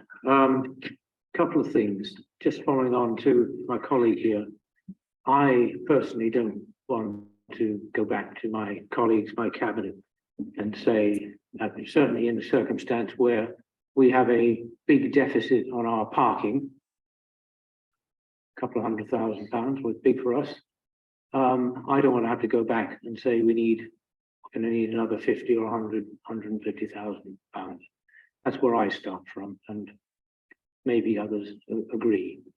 So if it if it's a question of having to cut TROs, let's look at that. Staff is another issue. Are we still buying electric cars? Things which personally, I don't think it's going to change our lives very much if we have one more electric car. I think this is quite serious. I echo what you're saying, Councillor, that it's a win-win for Essex County Council. It's a lose. It seems to be a lose-lose for the district councils or the city councils. So sorry, that's my little rant there. Can I just ask a question? It says in several places that there are 4 sources of income for NEF, but I think there's a 5th because we have an SLA for our off-street. Perhaps others, I can't remember. Others might as well. How does that fit in here? Because are they using the same vehicles and the fuel and the staff which are mentioned in the BAU? I'd be grateful if you could answer that first of all. Thank you. Yeah, so the off-street is kept completely separate in terms of its finances. The staff are the same because it's more efficient for somebody who's already in the area to go in and patrol car park whilst they're doing the other lines and vice versa. But there is a split and they are kept separate, and the charges for the off-street reflect the service you get in the off-street. That's a contribution-based service for the services delivered. Without one, there could still be the other, and vice versa. They could be completely independent. I suspect that the costs for both would be slightly higher if they were, because 2 groups of people would have to go to the same place. That's the only saving I think there is there, really. Yeah. So yeah, the off-street is kept completely separate and on a contribution basis for the service delivered. So not part of this at all. Councillor Kane. Thank you, Chairman. Point of clarification, first of all, if I may. On the spreadsheet in Appendix 1, looking at the PCN income, current year actual to date versus current year budget to date, that would suggest we're way below target in terms of PCN issuance. We have been below target. Yes, it doesn't include our creditor at the year end, of course, which is probably worth 248, 260,000. I don't want to predict it, but previous years, that's what it's roughly been around. So that takes us up to about 800. We also have a year end, you remember previously, an allowance for bad debt as well. So this is all of the PCNs that we could issue without any bad debt occurring. And also there is a bit of a lag in some of the income, and also mentioned in the paper as well, but we have a bit of a hangover at the moment from some of the pandemic payment plan that we offered to people, where they paid up at the lower amount earlier, and therefore none of the later enforcement action where a higher charge would have been payable has come in. We also stopped our enforcement agents action because we had to renegotiate a contract at the end of that contract. So that stopped and has restarted again. So there will be a little bit of a lag in some of that. So the figures aren't quite reflective of a normal year, but it is behind. And that's why I brought the paper and showed concern for the state of finance. There's a number of factors influencing it. Okay, thank you for that, because I, like many of my colleagues, I'm very concerned about district digging net out of a hole. And you seem reasonably confident, looking at the prediction for the budget next year, that PCNs are not going to contribute too much to that hole. Whereas if we do lobby for an increase in PCN charges, and it does act as an effective deterrent, that would again force down the income that we have coming from the PCNs. I take the point that it may balance out between less PCNs but a higher value, but that's a risk that we'd have to take, because at the end of the day, what concerns us is that this service does wash its face, and we don't have to pay for this service, and that it pays for itself. If we had the perfect world where people always abided by the law and always parked where it's permissible, we would have a very big hole to fill in terms of enforcing. So, yeah, just something to consider, that we are running behind on PCNs. We've got a reasonably ambitious target for next year. And are we confident we're going to make that target?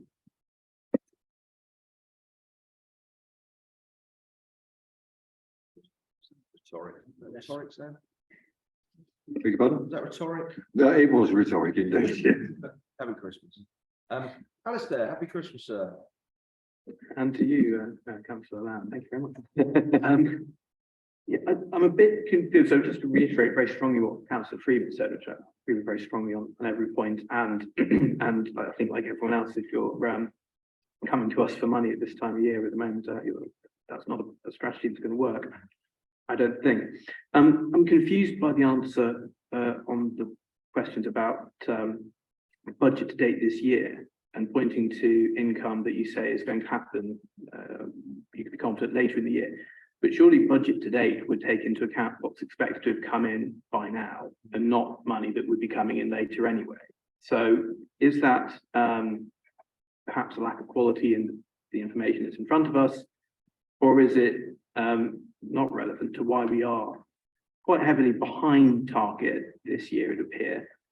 And what's the plan if, as I think is not impossible, we fall short on the PCN target for next year, which has been said, what's that, 2.258, where we'll do well to be within, what, £400,000 of that this year. So that's quite a significant jump. What is the plan if, as I fear and anticipate, we don't achieve that target?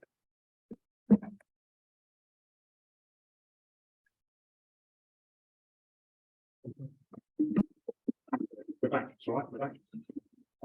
We have a reserve to cushion the blow, but that's all we have. So hence we saying there's this medium-term risk we've got. In terms of this year's PCNs, there are a number of factors affecting the income to date. That's the income that's in the bank at the moment, but there is some other income that we expect to get in. And we've also been successful in recruiting as well, and there are more patrolling officers out.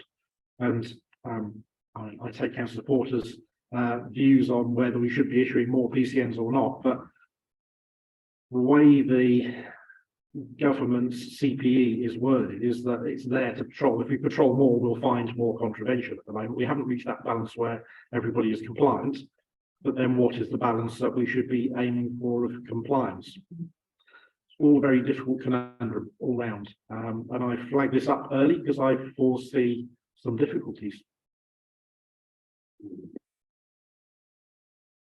And just to clarify, the reserves that we will have going into next year are somewhat less than 400,000, if I recall rightly.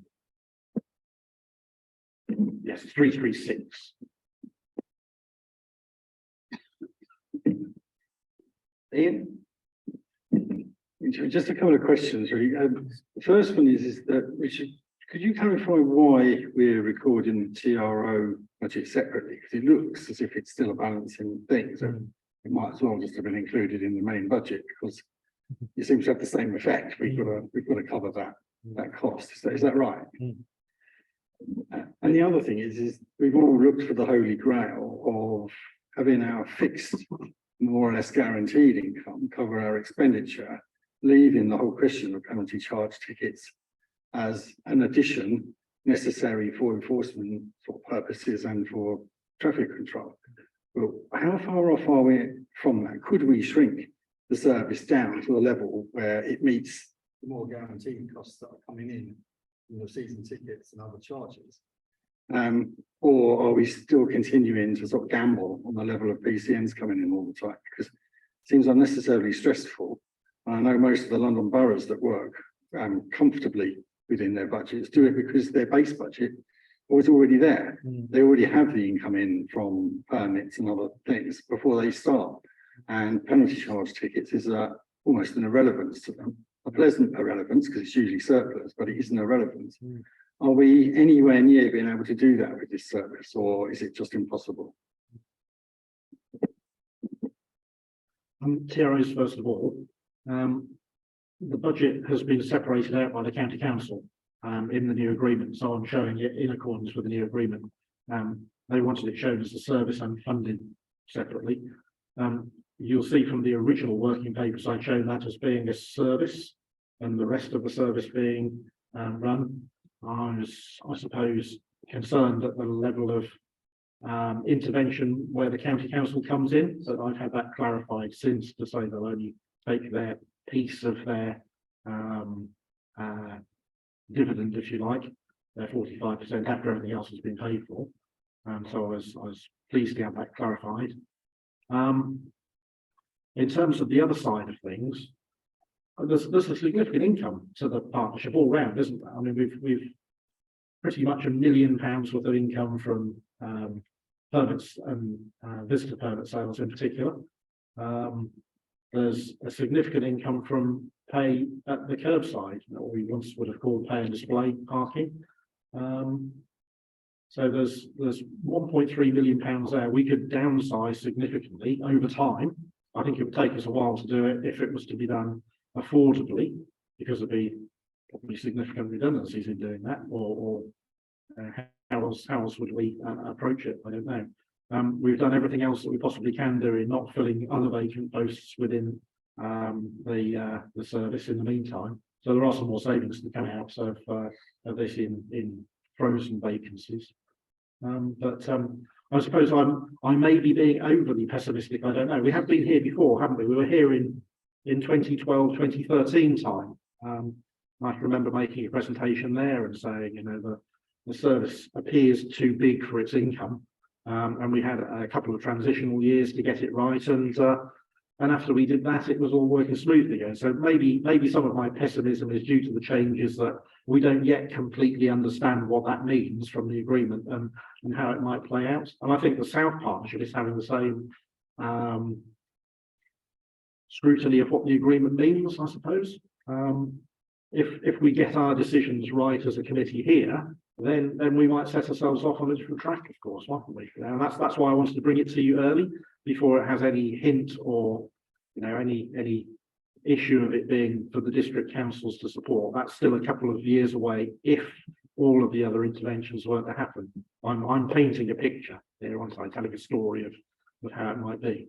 There is a significant income, and in all the time I've been in parking since 1997, civil enforcement officers issue PCNs and there is an income from them. You know, whether we think that's the right thing or not, that's what is a result of us patrolling. It's a byproduct of us patrolling that we come across people who are parked in contravention. It's an uneasy mix for sure, and I take council porters, you know, views absolutely. It's a really uneasy mix, but where people are breaking the regulations which are the law, what should we do about it?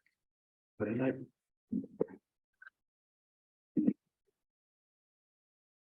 Come to you in a second, Richard. Councillor Porter.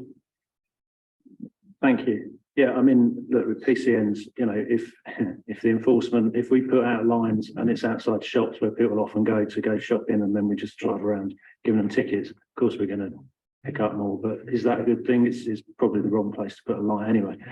So there are a couple of questions that I need to ask since other people have spoken. So the question of car parks. Now, you said the budgets are split, they're two separate budgets, but you also said if someone drives to somewhere, they're in that area, then they go to that car park or vice versa, then that saves costs. So how is that actually split, and how does the management part of that get split? Because this, obviously, if this runs without the districts having to pay a penny, then this doesn't really make a massive amount of difference.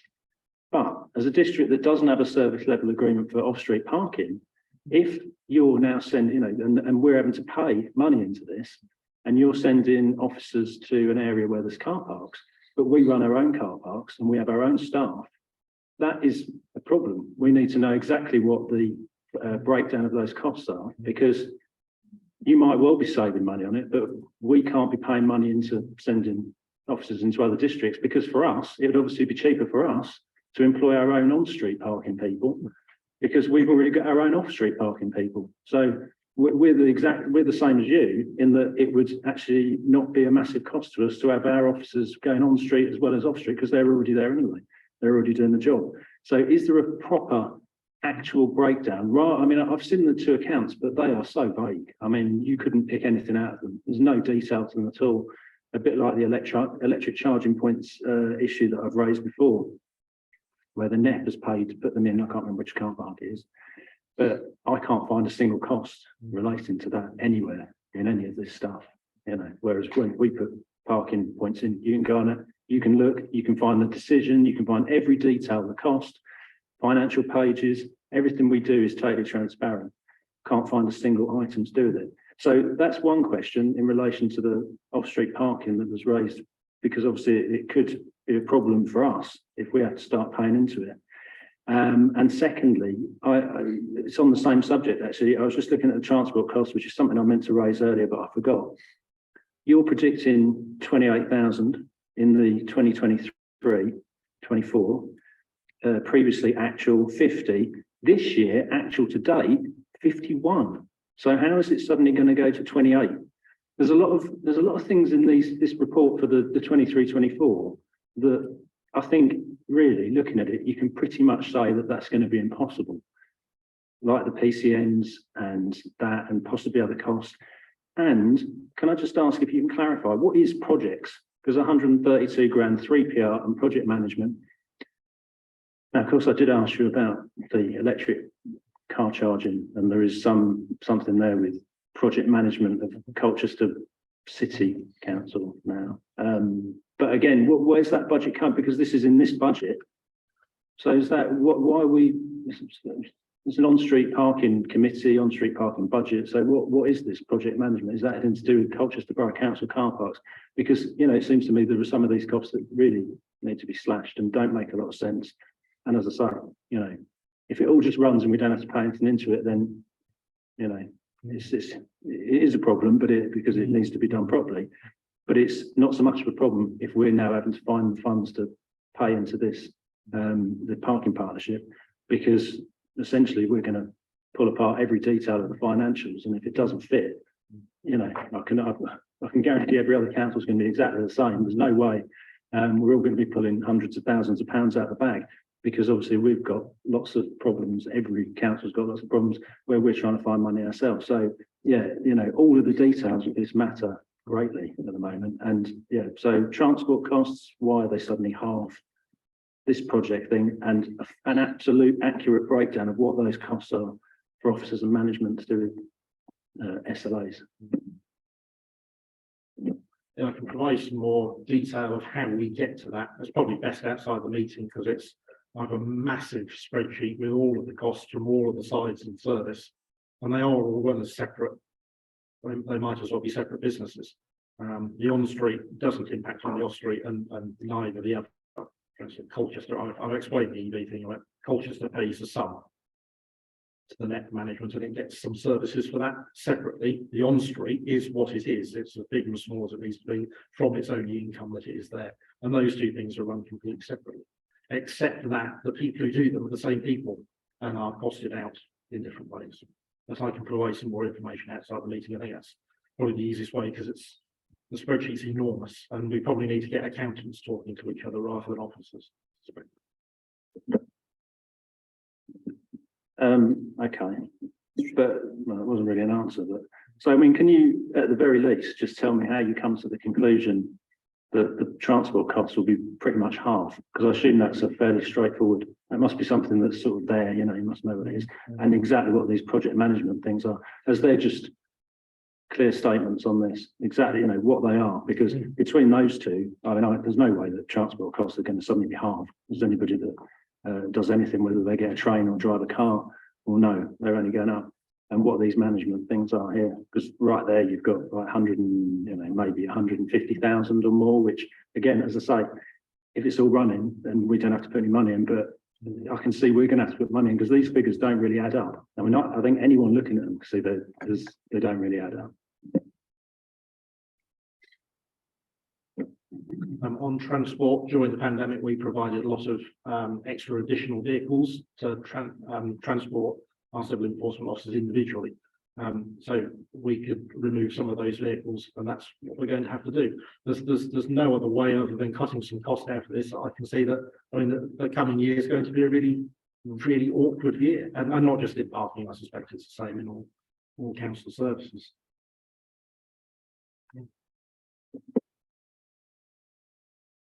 Hold on, sir, I'll come to you. Richard, please.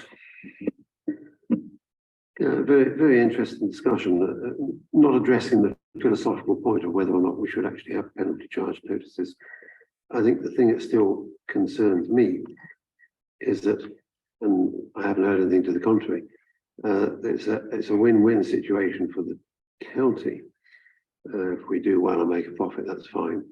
County will take whatever surplus there is, will be capped as to what we can keep for our own money.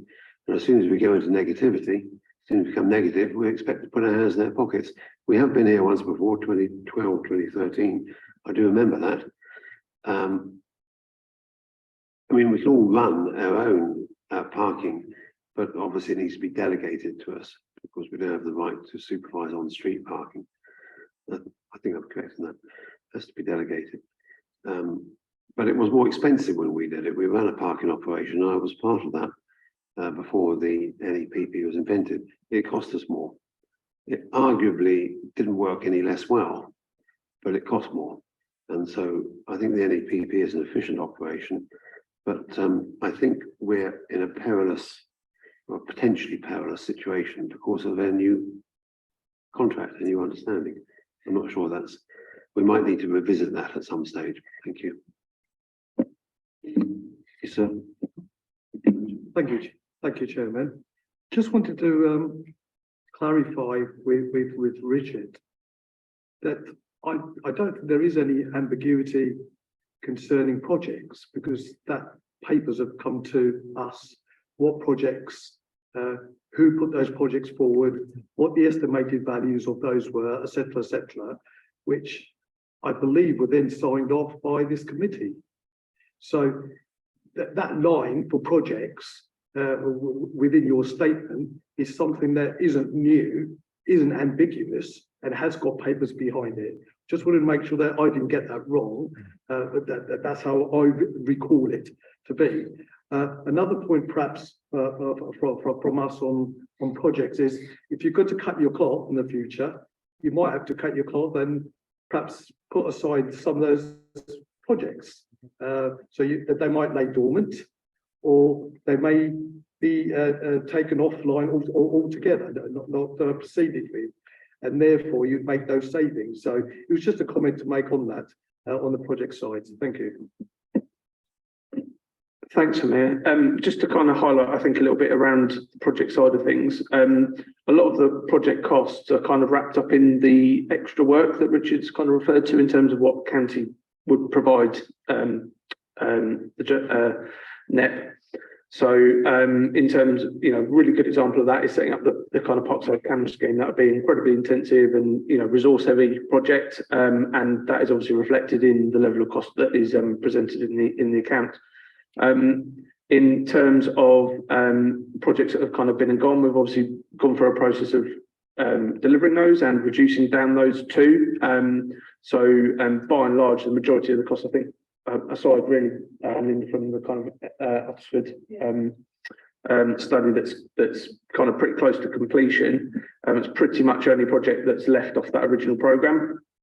So that's kind of where things are. The only other thing that's built into that is the 3PR scheme, which has obviously been successfully running for the last must be sort of 4 or 5 years now, and that's also included in there. So there's we've got a dedicated employee that delivers that scheme for NEP, and that is some might say that's a nice to have for NEP. However, obviously it's a good news story for us.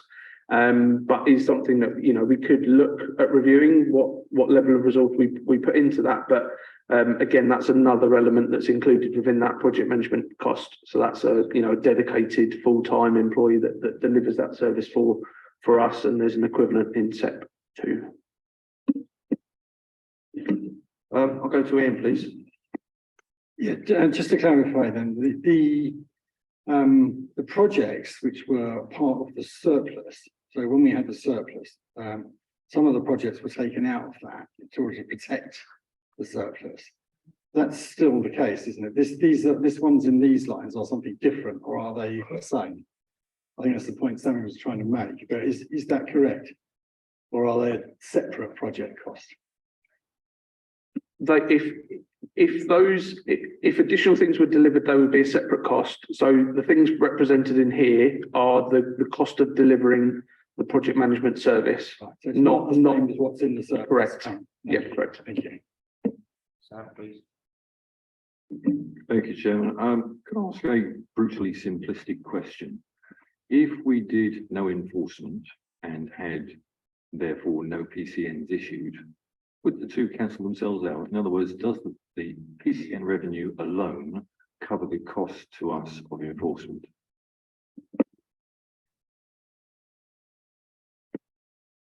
It's a very interesting question. I could probably take it apart in the accounts. Some of the PCNs come from some of the from all over the place. I'd need to take it apart and get down to an absolute cost basis on who's deployed to what and what it costs, because some of the things are much easier to enforce than others as well. So the enforcement speed on yellow lines is probably significantly higher than it is around a residence parking area, and it's definitely significantly higher than a limited waiting area where you've got to keep going back, keep going back, and keep going back. So I think it would depend on what we took apart. The other issues are, of course, that the biggest pressures are being caused, and one of the largest area of expenditure is employee costs. And there are 3 or 4 things, as I mentioned in the paper, that are having a compound effect on the employee costs. So I think taking them out now, well, there's 2 sides to that, aren't there? If you want to know what happens when there's no enforcement at all, there's a good case study from Aberystwyth in 2011, the Google Parking Aberystwyth 2011. If you want to find out what happens when there is no enforcement. And of course, there is then no cost either. But there's some other costs elsewhere in society to us not doing it. I suppose that's the best way of summarising it. Now, the question wasn't to suggest that we ought to not issue PCNs or not enforce. It's more a question of that is enforcement is an integral part of what we do. Otherwise, there's pointless painting the yellow lines on the road in the first place. So it is an integral part. So it must be a focus on making sure that pays for itself by whatever means. And if you look at the information in Appendix 3, I think it is with or Table 2, you've got places like Epping Forest, which you've got perhaps the second lowest expenditure and the second highest incomes across the district. Now, there must be a good reason for that. Is it easier to enforce in Epping Forest, or is there more offences in Epping Forest? What indicate how does that come about that Epping Forest has got a surplus of 363 and Harlow's got a shortfall of 310? How does that come about? Is it the nature of the crime, or is it the nature of the enforcement? I think it's the nature of the enforcement, and the cost is absolutely related to the amount of people deployed to do that thing. And the figures I've used there, I said it's in draft. It's from our first development plan where I set all the figures out. So all those are in the public domain. I could do with doing some more work and need to do some more work on splitting out who is deployed to where. We work on a patrols basis. So depending on how many CEOs we've got in state, we go down the list of patrols, and there's a hierarchy to it, and the top patrols get patrolled more. There's a bit about transport in there, where we know the transport cost isn't a huge significant part. The biggest cost is people doing the job, and we have to deliver PCNs on foot still at the moment in the name. Yes, thank you. I'll just come back to the point that it is the key operation that we take place that happens through net, and that's the one area that must pay for itself. Any other comments? Councillor Porter. Only one quick one, and that is, can we get some proper financial breakdowns sent out to the committee members? Because this is just too vague. It does no detail. We can't really, if we're looking at these things, we can't say with projects whether they're agreed or not agreed. We need to know what they are, whether they were part of an original surplus. All of the costs are on street, off street. If somebody's driving somewhere and then they go into a car park and come out of it, how is that broken down? Who's paying for what? Because at the minute, it's only me asking these questions in this committee meeting. But as I say, if there is then a deficit and each council is asked to pick up the cost, because as has been mentioned, we've got to pay for any deficit that Essex County Council pick up any profits or surplus, because it would be illegal to make a profit. So we really do need to know a lot more detail, you know, and the same goes to things like parking, electric charging points put in Colchester car parks, the exact cost, every cost involved, because, you know, if it comes to the point where we're asked to pay money, our individual authorities, I'm quite sure our financial departments and our financial directors and our council lawyers and are going to be pulling this apart, because they're not just going to simply write a check out because of these figures, because nobody would, because they're just too vague. So, you know, can we get some proper figures sent to everybody here? Because there is nothing on the website, I mean, nothing that you can look up, no transparency. Some pro rata invoicing, is that what you're looking for, Councillor Porter? Anybody else? Right, well, before us now, after some healthy, lengthy scrutiny and discussion, of which has all been very informative and important, we have got some things to note, of which the first 5 points on your agenda under the point 7 financial update are to note. The first of which is to note the North Essex Parking Partnership Joint Parking Committee financial position to the end of the period 7, 2022, including the implementation of the decision on fees and charges already made 22-23. To note the interventions to date to keep the finances within the budget this year. Note the wider issues which face service delivery now and in the longer term. To note that JPC reserves total 336,000 and the proposed use of them, after which the measures in Appendix E of the agreement will apply. Is that clear to everyone, that point, that last point I just read out? Point 1.5, to note the other measures being taken to reduce spend on TRO schemes in 2023-24, subject of a separate report. Are we all happy to note those as a committee? Take those on block, although I've read them all out. Thank you, that's noted. We then have a decision to approve the draft budget 1.6 for the Joint Committee for 23-24. Would anyone like to propose that? And all jump. Councillor Porter, you look like you're keen to promote that. Well, I don't want to. No. Oh, sorry, I must have misread your facial expression. I was just going to say until we've got some proper breakdowns, I'll be honest, I wouldn't vote for it anyway, because I don't think those figures could possibly work. They don't work. I can see that from previous years and this year that it's impossible that those numbers could happen. Yeah. Calendar year. So I'm being told we need to approve this draft budget by the end of the calendar year. And in the democratic process we have in front of us, you will be voting against it, I guess. Well, I couldn't tell you that now. Right, okay, so is there anyone around the room that would like to propose that we adopt the draft budget for 23-24? Have we got thoughts like Councillor Porter? Councillor Goss? Gunn. Sorry, apologies.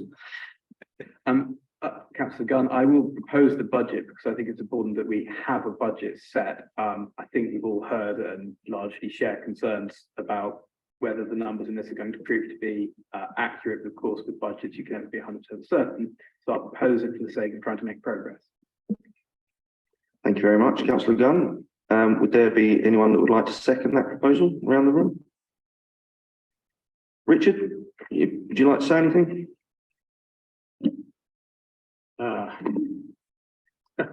Would I?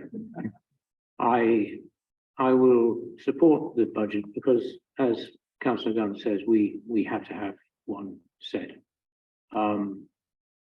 However, I would like us to go away today with a plan to increase or to ensure that we ensure as much as we can that we will increase the surplus and therefore the reserve. I think that would be, if you like, my condition.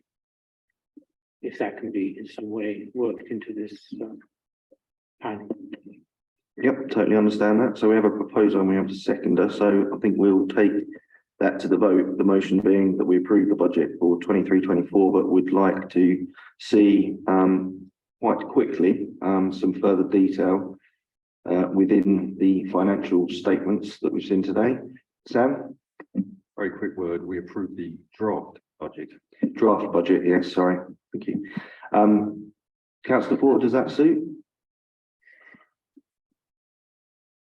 Look, the numbers don't add up for me. I can see that. I think anybody looking at it can. I can't support something that could potentially cost the district council that I represent a substantial amount of money, when I can see clearly that, you know, from these numbers, that is a very, very high chance.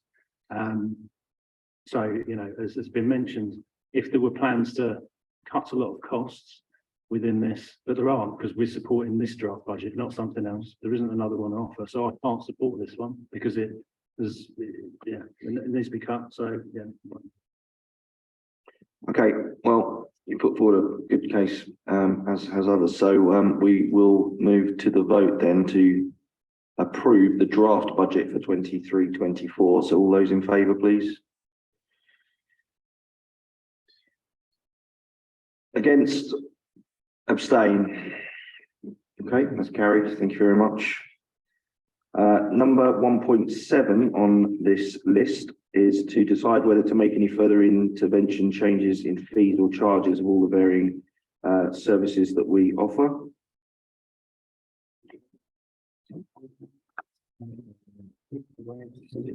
Yes,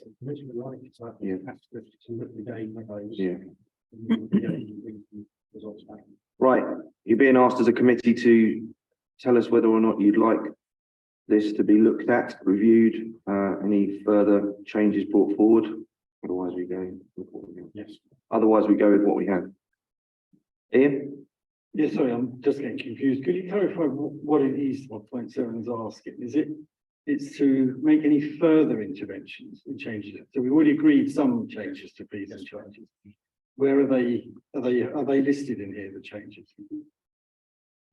I can't remember what I wrote now. It's a while back. I think I've written that we've introduced both. There we are. 5.9 fees and charges increased decided at the June 2022 meeting for the financial year 22-23 have been implemented, and 23-24 agreed pending the new contract being signed, now complete, will be implemented early in the new calendar year. So we have the 2023 charges awaiting implementation now. Yes. So 23-24 is already agreed. We've agreed some to come in. Do we want to agree any more or any different ones? Yeah, I just want to know which ones they are, because I can't remember. We put up everything in that list, bar first residence permits previously.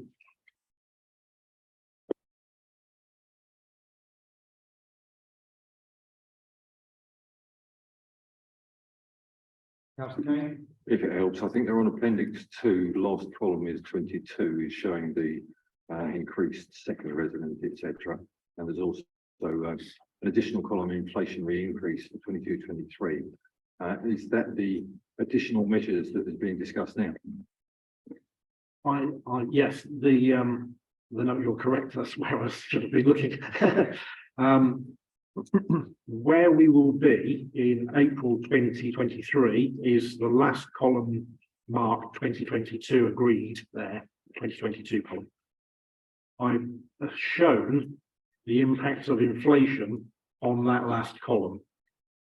I'm not making that as a recommendation. That's for the committee to decide where they'd like to go with this. I can do some more work if we were to apply an inflationary increase on that to show any extra income that would come in as a result of making that change. That's merely an illustration of the impact of inflation since we last decided. It's been tremendous, just like the inflation. It's increased by this point. Councillor Gunn. So just to be absolutely clear, we're not being asked to vote to support the inflationary increase figures. You're being asked what you'd like to do, and then I'll do some more work on that. But there's some illustrations of what an inflationary increase would mean to the costs. So the decision whether to make any further interventions, changes in fees or charges or a long list, is just to decide whether to make changes, not what changes to make.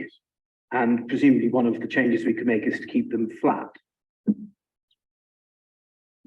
Yes, I just illustrated all of those. Based on what I've presented in the report, do you feel it's the right time to do anything with this or not? There's some illustrations of where inflation would have taken prices to. I'm not asking you to necessarily do that. I'm asking you what you would like to do. There's a few vague faces around the room. We can bring this back. It may have been in the wording of how it's been put across the amount of what, yeah. Thanks. But the other question is when do we get the recommendations based on approving this? Presumably, if we vote in favour of this, you'll come back suggesting, I'd imagine, some increases. When would we see those? When would we decide on those? So I'm asking you what work you'd like us to do to illustrate it, and that will be brought back to the March committee for a decision. Yeah.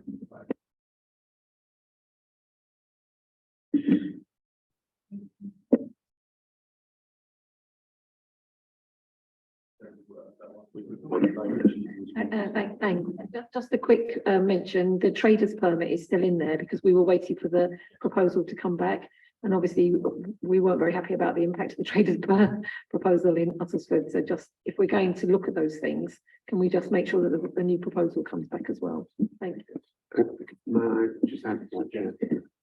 There is the assumption that we have a third permit, and it's a bit more expensive than the other two. It's something we haven't debated, and I think we do need to debate it when there's strictly limited parking, as there is in the medieval town centres and things. The option of buying yourself a third permit just because you've got the money to do so doesn't seem to me to be very democratic. One permit's a good idea, two permit, or maybe three is just being greedy per household. This is, you know, there's one small street in, well, actually my street where I live, there's 11 designated parking spaces. 3 households have got 2 permits, so they can take half of them. And there's one street where there's similar, where there's 3 vehicles for one household. I just think that's wrong. Thank you, Richard. Thank you, Councillor Porter. So, not the odd item, but I mean, can we look at the pricing across different areas? Because they're different prices and whether those are still relevant, why we're charging different prices. Because obviously, you know, as you see on the Harlow, 43, Tendring, 63. Tendring been one of the most deprived, well, some of the areas been some of the most deprived areas in the entire of England. So yeah, we could look at that, and I mean, I'm not convinced these things should go up with inflation anyway, to be quite honest. As we see in the national press, you know, if you just keep spiraling with prices and wages going up, you don't solve anything. So yeah. Okay, so there's a couple of requests there from people, a bit more detail, a bit more information, breakdown of location, and to come back to the March meetings. Everybody content with that? All right, thank you. Yeah. Right, yes, Councillor Kane. Forgive me, Chairman, can you excuse me for 5 minutes? Yes. Mr. Chairman, might want to ask if all the have been to going 2 hours. Yeah, we'll just take a 5-minute comfort break now. Thank you, everybody.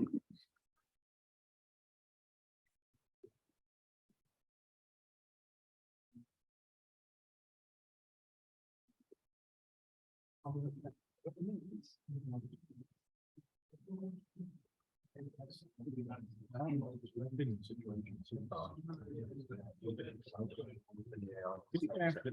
know.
Unmute us, there we go.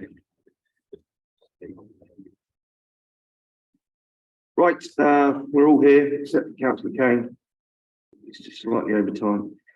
Number 8, we move on to on this agenda, which is the traffic regulation order application decision report. Ask the joint committee to approve, defer, or reject traffic regulation orders proposals from the list of applications that have been received. Jason's going to be here in a minute and give us a bit of a lowdown. I think this is where we deferred a couple of districts last time, is that correct? And we've got one additional one for tendering. That's right. But that's all we're doing, just approving them. You said something about ordering. Have we got to order them?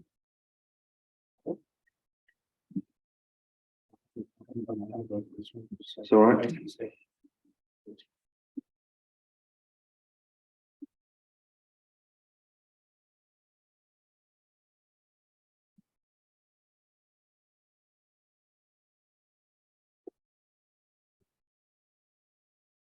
Richard, what Uttlesford's on this list? What did we not do last time around with your ones?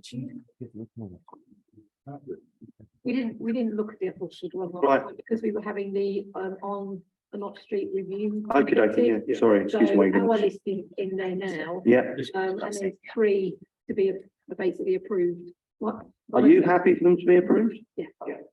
Is the rest of the committee happy for Uttlesford's happy officers to approve their schemes?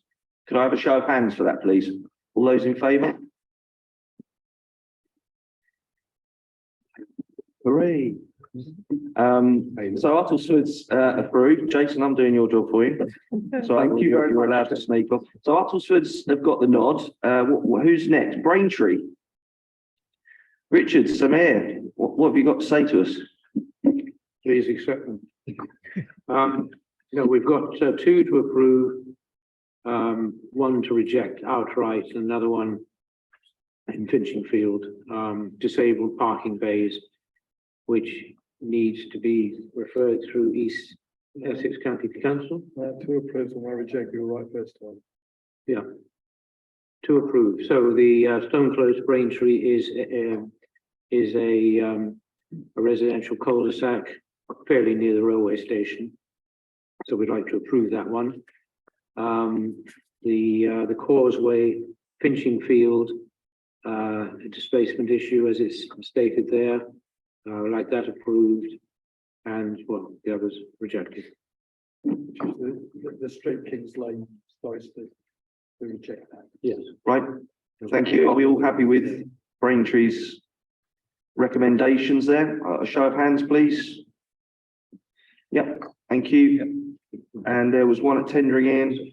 Did you want to say anything about that? Yeah, there was I'm sure Trevor won't mind me dobbing him in. He forgot to put this on the list in October. So it's just rectifying that really. Yeah. So just with a show of hands, we'll say we're happy with tendering's scheme. Excellent. Thank you very much indeed. Is that everything for that one, Jason? Was the Colchester one covered while I was out? No, sorry. Yeah, there was that one. Rory, do you want to?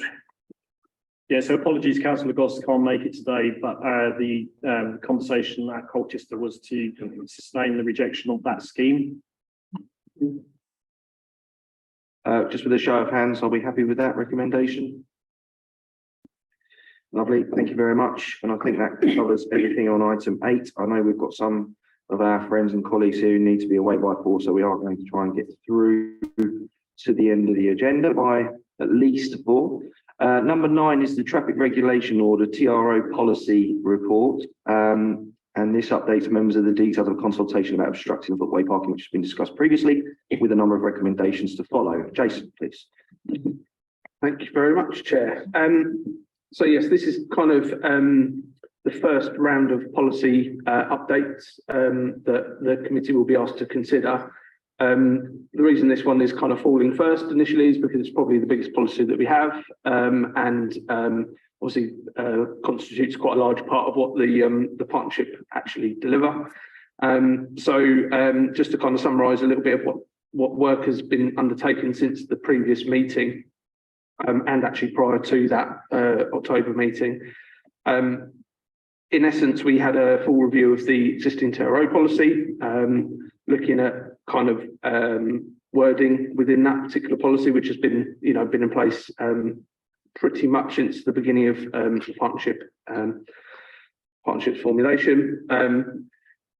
And also we've looked at the kind of supporting documentation that surrounds that. So the actual TRO procedure flowchart, which there is pretty much not a great deal that can be amended because a lot of the process is statutory, but also the prioritisation scoring methodology, which the team used to score schemes. We've looked at that to try and make it a bit more representative of the need for support for TROs before we implement them. So that those two things formulate Appendix B and C. I have shared the two separate drafts of this to plant officers in advance of the meeting, and there was a kind of an iterative process of amending that, and which resulted in this final draft. So I hope that members will have seen at least one of those drafts prior to actually seeing this final reported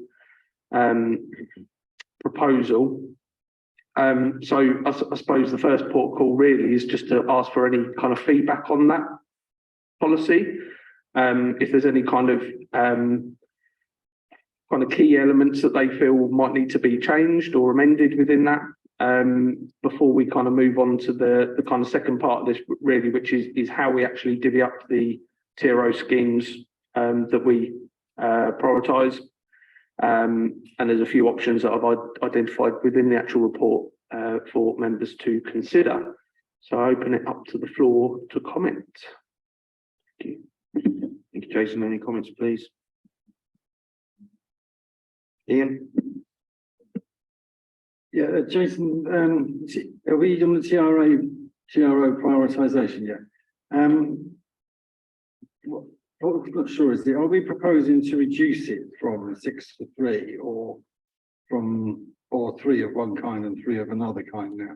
Yeah, thanks, Ian. So essentially, there are a number of options within the actual report itself, which highlight what the different options are. So there's 3 options there. That they're not the only options available to members, but they're kind of the key ones that were discussed at the client officer meeting that we had a few weeks ago. The one that's contained in the actual proposed policy itself is essentially a 3 and 3 split. So that's 3 kind of standard TROs as we've always dealt with them, and 3 kind of tier 4 schemes. But that's just to include something within the policy itself. The actual options are in the report itself. So that could be a full mix where members decide how that is divvied up for their 6.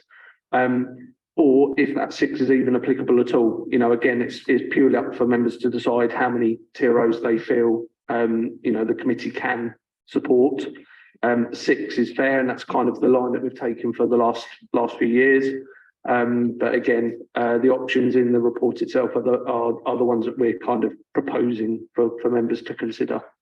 I know Harlow have got kind of particular views on how that split should work, but again, happy for me. Councillor Gunn first, I had. Thank you, Chair, and thank you, Jason. I thought we'd go into this as a second item of debate, but it seems we've jumped straight to it, which is okay. Just to, clearly you're aware, and I thank Michael here for his drawing this to my attention, just to speak against the option 1, which seems to us to reduce flexibility and could reduce the ability to do tier 4 schemes, which I think I'm around saying are road safety measures. I wouldn't want us to be in a position where we have to reject or defer road safety intervention because we're capped rather arbitrarily. Option 2 offers that flexibility. That seems much more pragmatic to my mind. So just to speak in favour of option 2 over option 1, if I can. Yeah. Richard, did you want to say something? Yes, Chairman, I think we favour option 2. That's the right? Yeah. Definitely.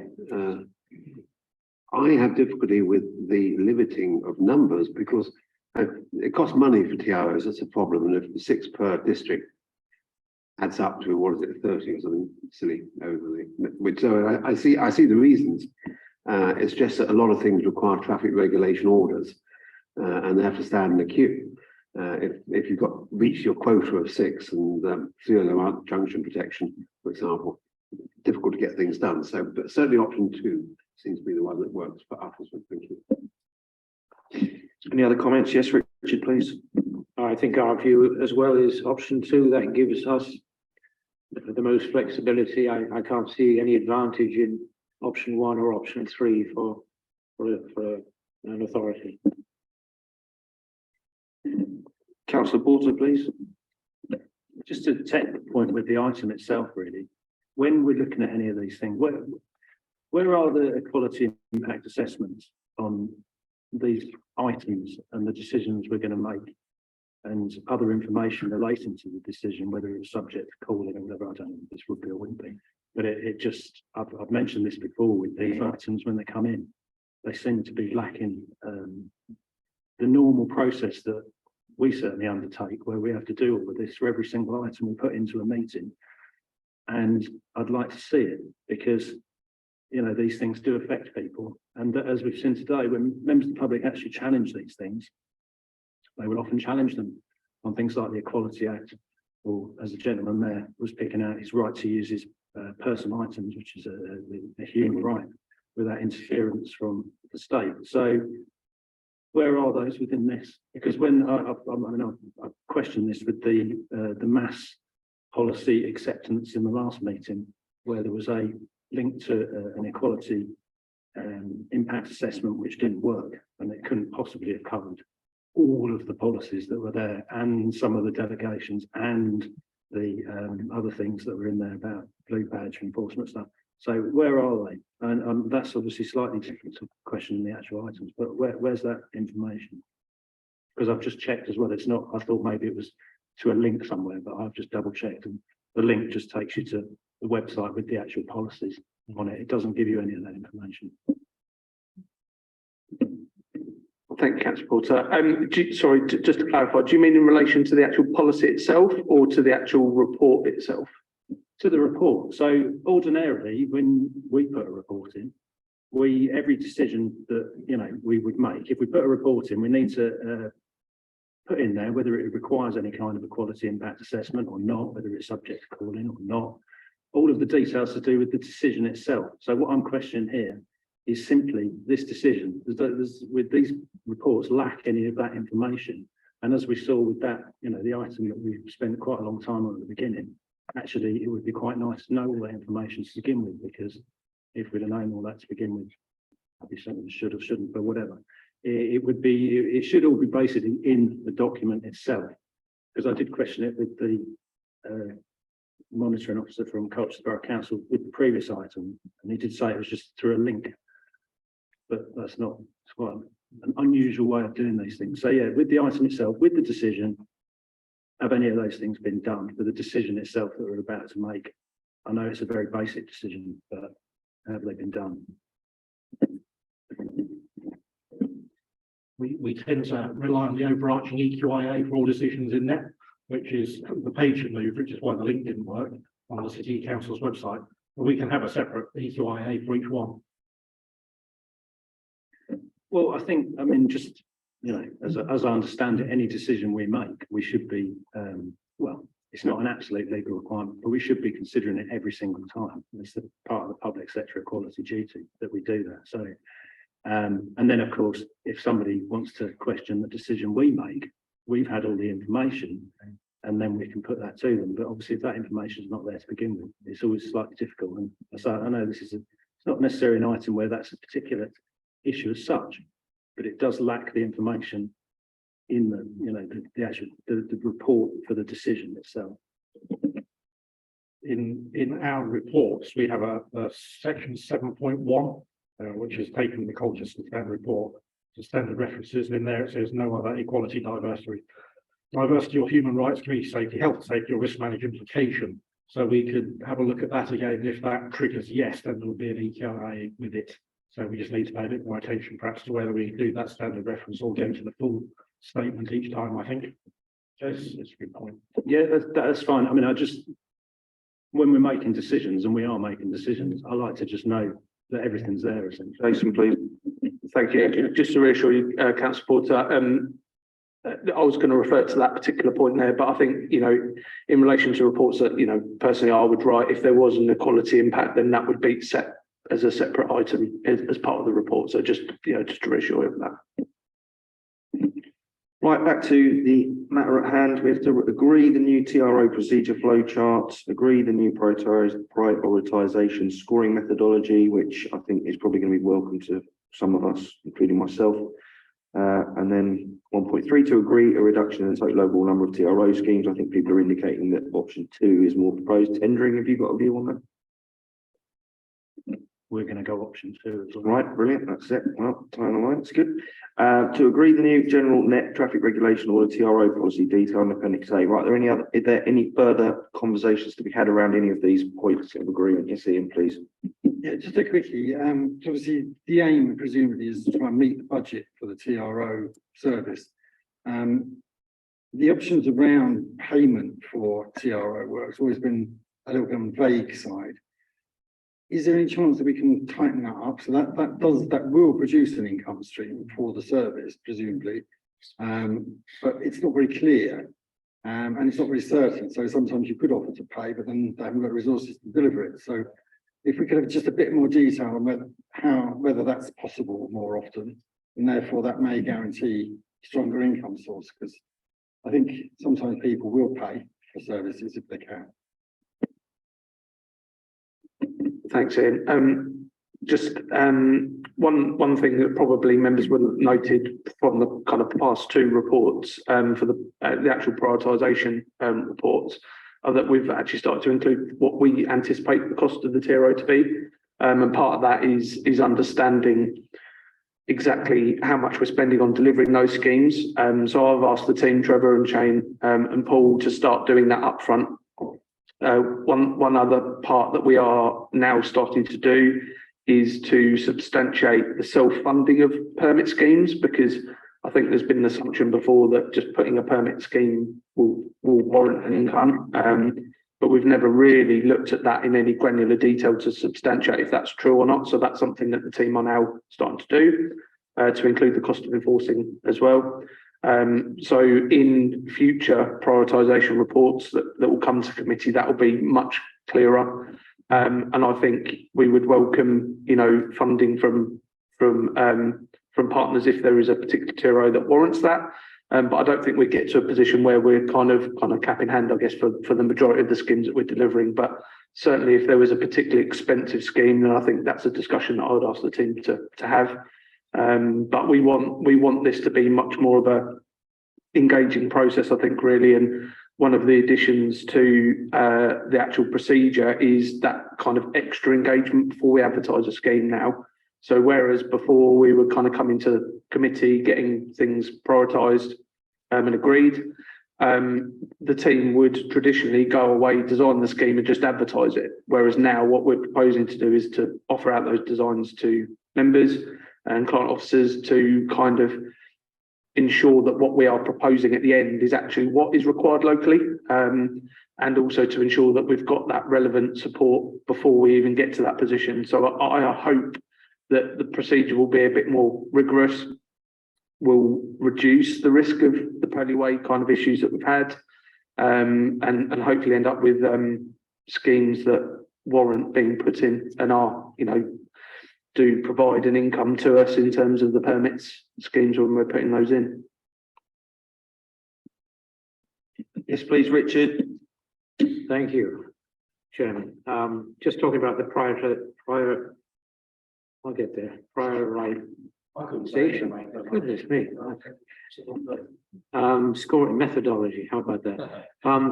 Couple of things. I'm wondering if more weight could be given to the scheme or restriction supported by relevant parties affected. That's at the moment that's 10%, and we've heard today, for instance, you know, the sort of feelings that these things can raise. I wonder if that should be more than just the 10%. I think that's very important. You know, localism and all that. And you could reduce the scheme, whether the scheme restriction is supported politically, say to 5%. Because you've got 5% available for either ECC or ward member, so that could be that would be 10. I think as well, parish councils for those for the parish areas, I think those are very important. They know what's going on. We had this in Finchingfield in particular, where there were 3 or 4, and that was very important. So I'm just suggesting, perhaps, and others may wish to add the thoughts, that this be looked at a final time, because we haven't been consulted on it. I have another point, if whether the cost of them, so one for £2,000 perhaps should score higher than one for 10,000. And finally, where it says personal injury, collision recorded and attributed to parking, only relevant for requests relating to a safety yellow or red line. I don't know that needs to be. I don't feel strongly that needs to be a restriction. And as well, the causing congestion in peak periods, it says not relevant to school sites. Well, the problem is that there's a limit to the number of 3PR schemes that can be done. And incidentally, I did take part in one in Earl's Cone, which was very impressed with, and seems to be working right from day one. So those are a few points. Sorry if I've gone on a bit. Excuse me. Yeah, I've got Richard, you can come back, Jason, in a sec, but we're gonna try to move this agenda item on once we've had this explanation from Jason. Richard, do you just want to go first, and then we'll come to Jason for the final Thank you, Chairman. answers. I'm looking at page 47, which is funding of TRO schemes. I think it would be excellent if parishes or town councils were allowed to fund the scheme. Of course, the reason why you have to wait in a queue is arguably the cost of doing it. Some of these are very important to the quality of life in the town. So I'd be very happy to see that option included. And it's not an option at the moment. We've offered in the past to fund them, and there's no mechanism for doing it. So I think that's an important aspect of it. There was another aspect on here, but I've lost it, so it doesn't really matter. The neuron died whilst I was waiting on site. Right, Jason, Richard, between the two of you, could you answer that? And then if we're going to go to some form of vote on some, maybe not all of these, because I'm hearing that maybe one might need a little bit of adaptation, but anyway, off we go. Yeah, certainly welcome feedback on the actual scoring mechanism. I feel like this is something we could return to the committee with a different iteration of, outside of agreeing the actual policy itself. And again, I'm happy for members to comment on that, but I kind of feel like that could be dealt with separately. We can go back and score schemes again, which we have done actually as part of formulating this. So I'm happy for the team to look at that again, and it might be worth getting some feedback outside of the meeting on any other views regarding that particular scoring mechanism, just to make sure we actually capture exactly what members want. So that's what I would propose personally. I don't know if there are any other points I missed there, but Richard's point. Can we fund? Remember what it was. Okay. Come to that one. Can we fund parish? Yeah, they could. They could fund. The other thing was that Section 106 agreements, which I am something of an expert on because we have so many applications for dwellings in and around Saffron Ward where I live. And that would be a very good way of funding major schemes, and we should certainly embed them, because the consequence of building 200 houses here and another 200 houses there, massive impact on a road structure which can't be changed because it's got listed historic buildings around it, stuff like that. And the cost of doing highway schemes is high. As the sort of thing that Section 106 ought to be contributing to. And I've never seen one in about 15 years ago. I saw one, which was in Radwinter Road in Saffron Ward. There hasn't been one since then. So I think we should do more of that, certainly.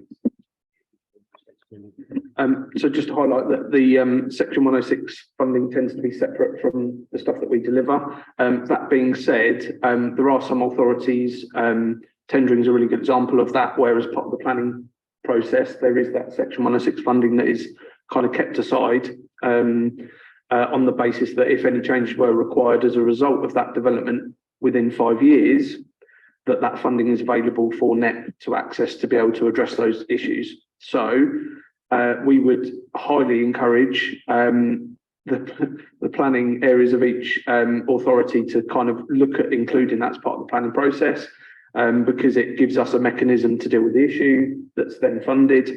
And there are, of course, applications that we get that don't have that funding behind them that we are having to turn down or revert back to county, who may or may not resolve that issue. So, as I say, there are some authorities that do that. I think, as I say, tendering is a great model for that.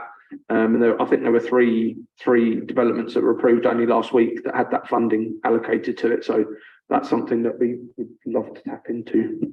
Maybe briefly, Chairman, and section 106 is if you don't spend them, they go back to the developer.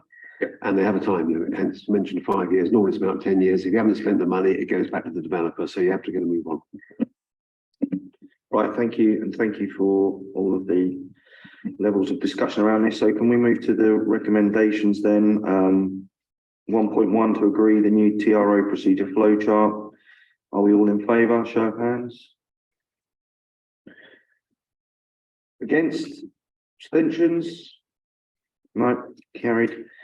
Richard, were you all right with that one? Yeah. Sorry, I caught your hand, corner of my eye. Right, number 2 is to agree the new prioritising scoring methodology. I've heard that, I think there's been some really good points put forward there by yourself, Richard, over there, the other Richard, the Richard's in the room. So we can agree, I think, but we can amend and alter and make it a working document. Yeah, sorry, I propose to bring it back to the March. Oh, okay, that's fine. Yeah, we don't need to agree that one.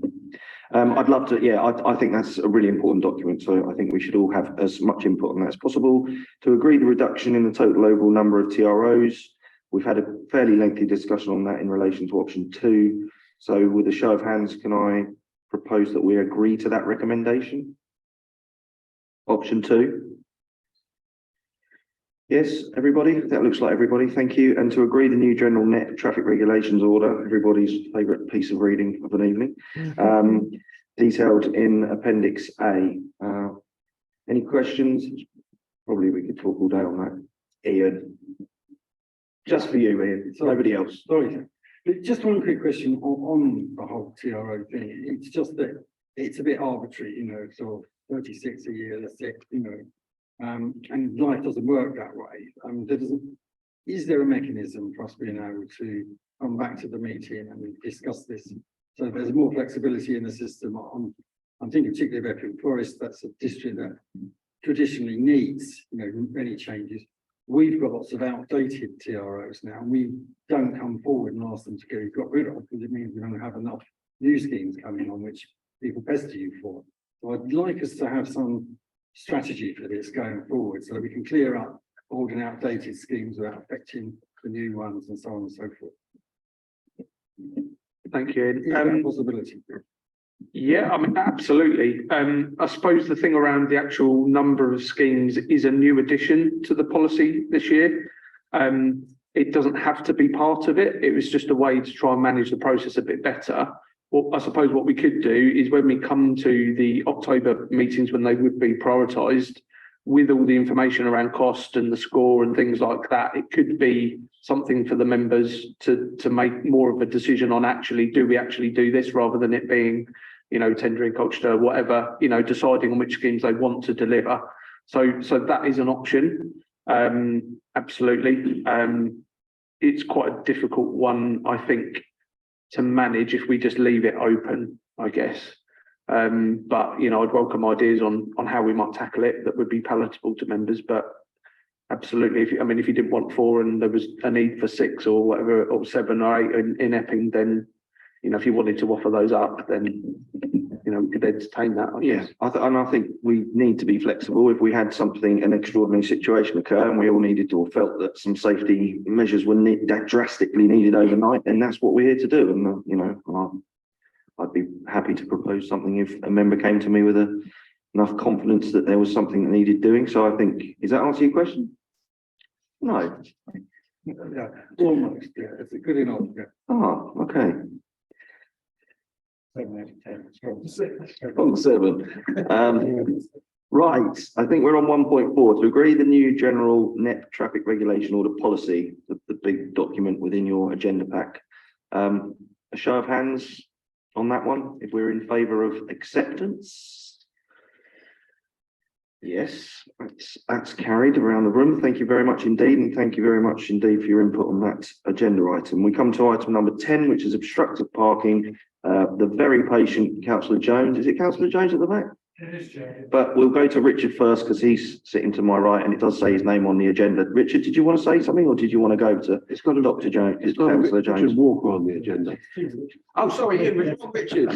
Richard Freeman. I cannot get my head around these Richards. No, we ought to call ourselves Richard F or Richard W, whatever. This Richard. Yeah. Okay. I can very briefly introduce it. I'll go anyway. Rod can sit down. Yeah. Very briefly, we've got an issue with obstructive parking in one of our towns, which is Dunmow. It's not really the NEPP, or I suppose it is the NEPP, yeah. It's not car park problems, it's people parking on pavements and parking on WO lines and an apparent absence of enforcement.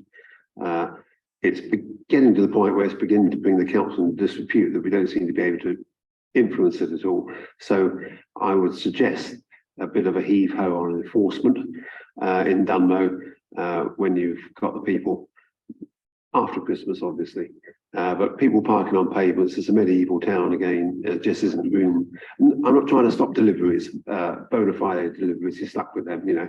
But somebody going to buy a packet of fags or whatever, just dreadful, you know, right in the high street, dreadful things happen. Thank you, Richard. Yeah, that's it, basically. I will just quickly go to this Mr. Walker before. So we have a standing item on footway parking and obstructive parking update. I'll keep it very short because it is very short. There's been no further action from the government.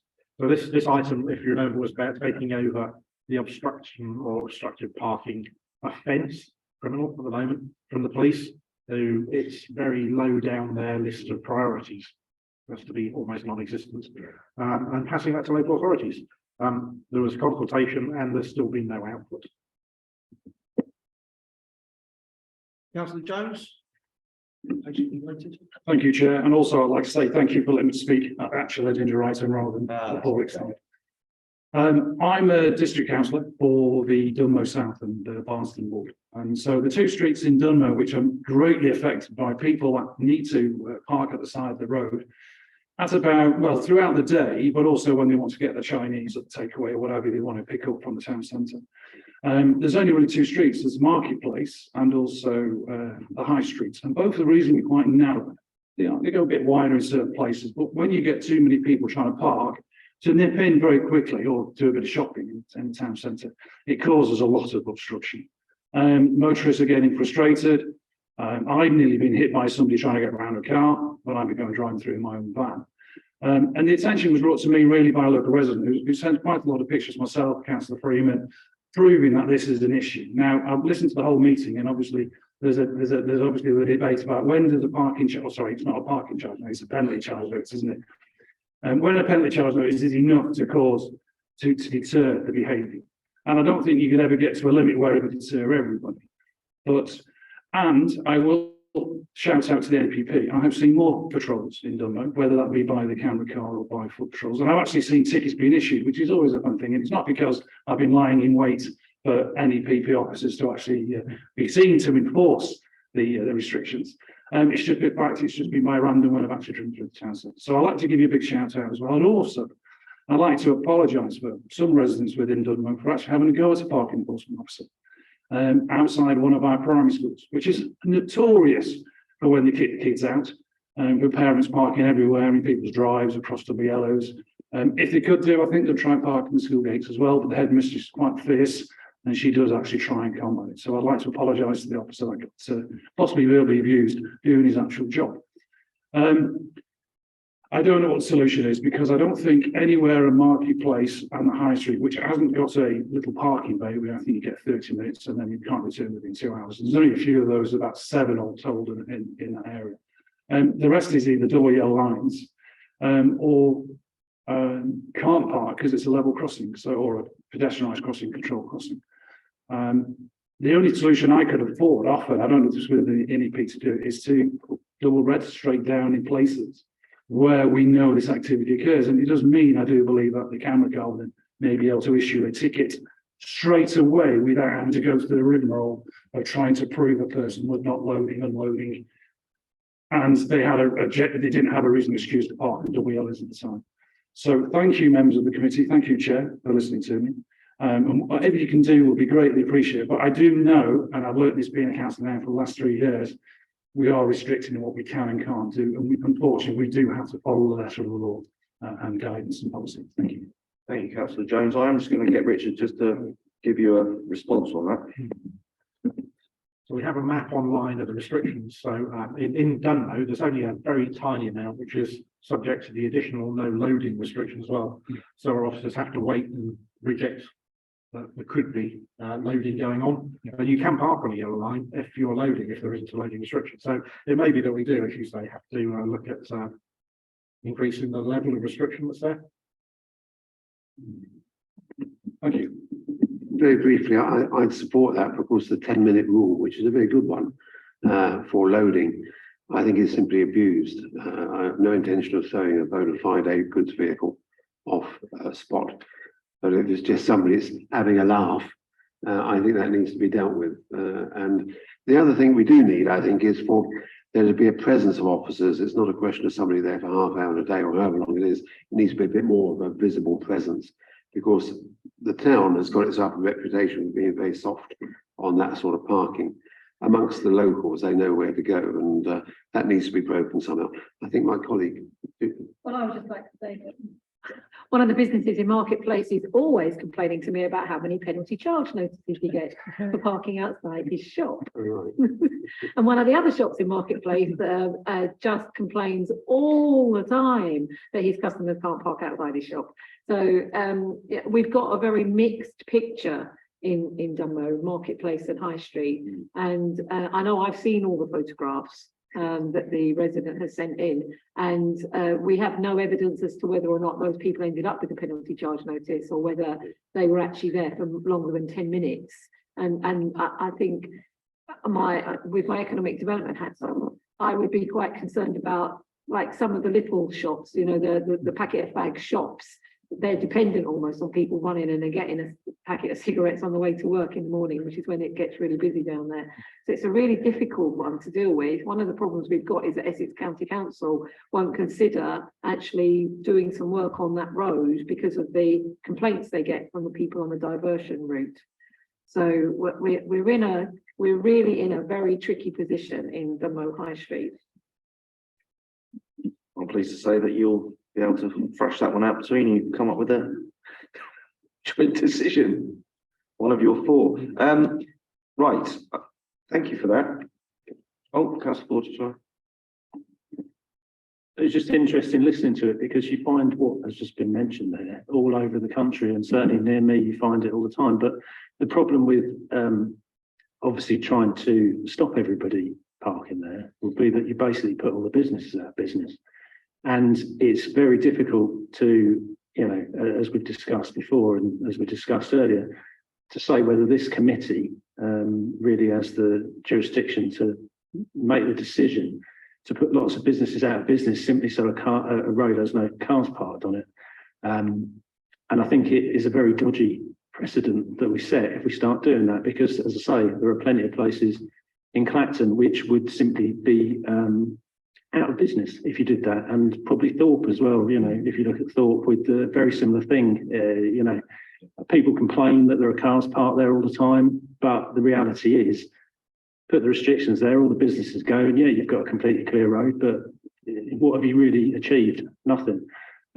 So I do want to sort of speak out on that and say that I personally think it's a very, very, very dodgy road that you go down if you start putting red lines where there are shops simply because you get a handful of complaints. I think what we should actually be looking at with these things is trying to find a way of facilitating parking in these areas because, you know, as I always say, if councils ran Tesco's, we'd all be sat here in big meetings with lots of people trying to work out how we could get rid of all the cars in the car park, you know, totally oblivious to the fact that that's the customers, because that's basically what has happened in the last 20 years, isn't it? You know, we've kind of destroyed town centres.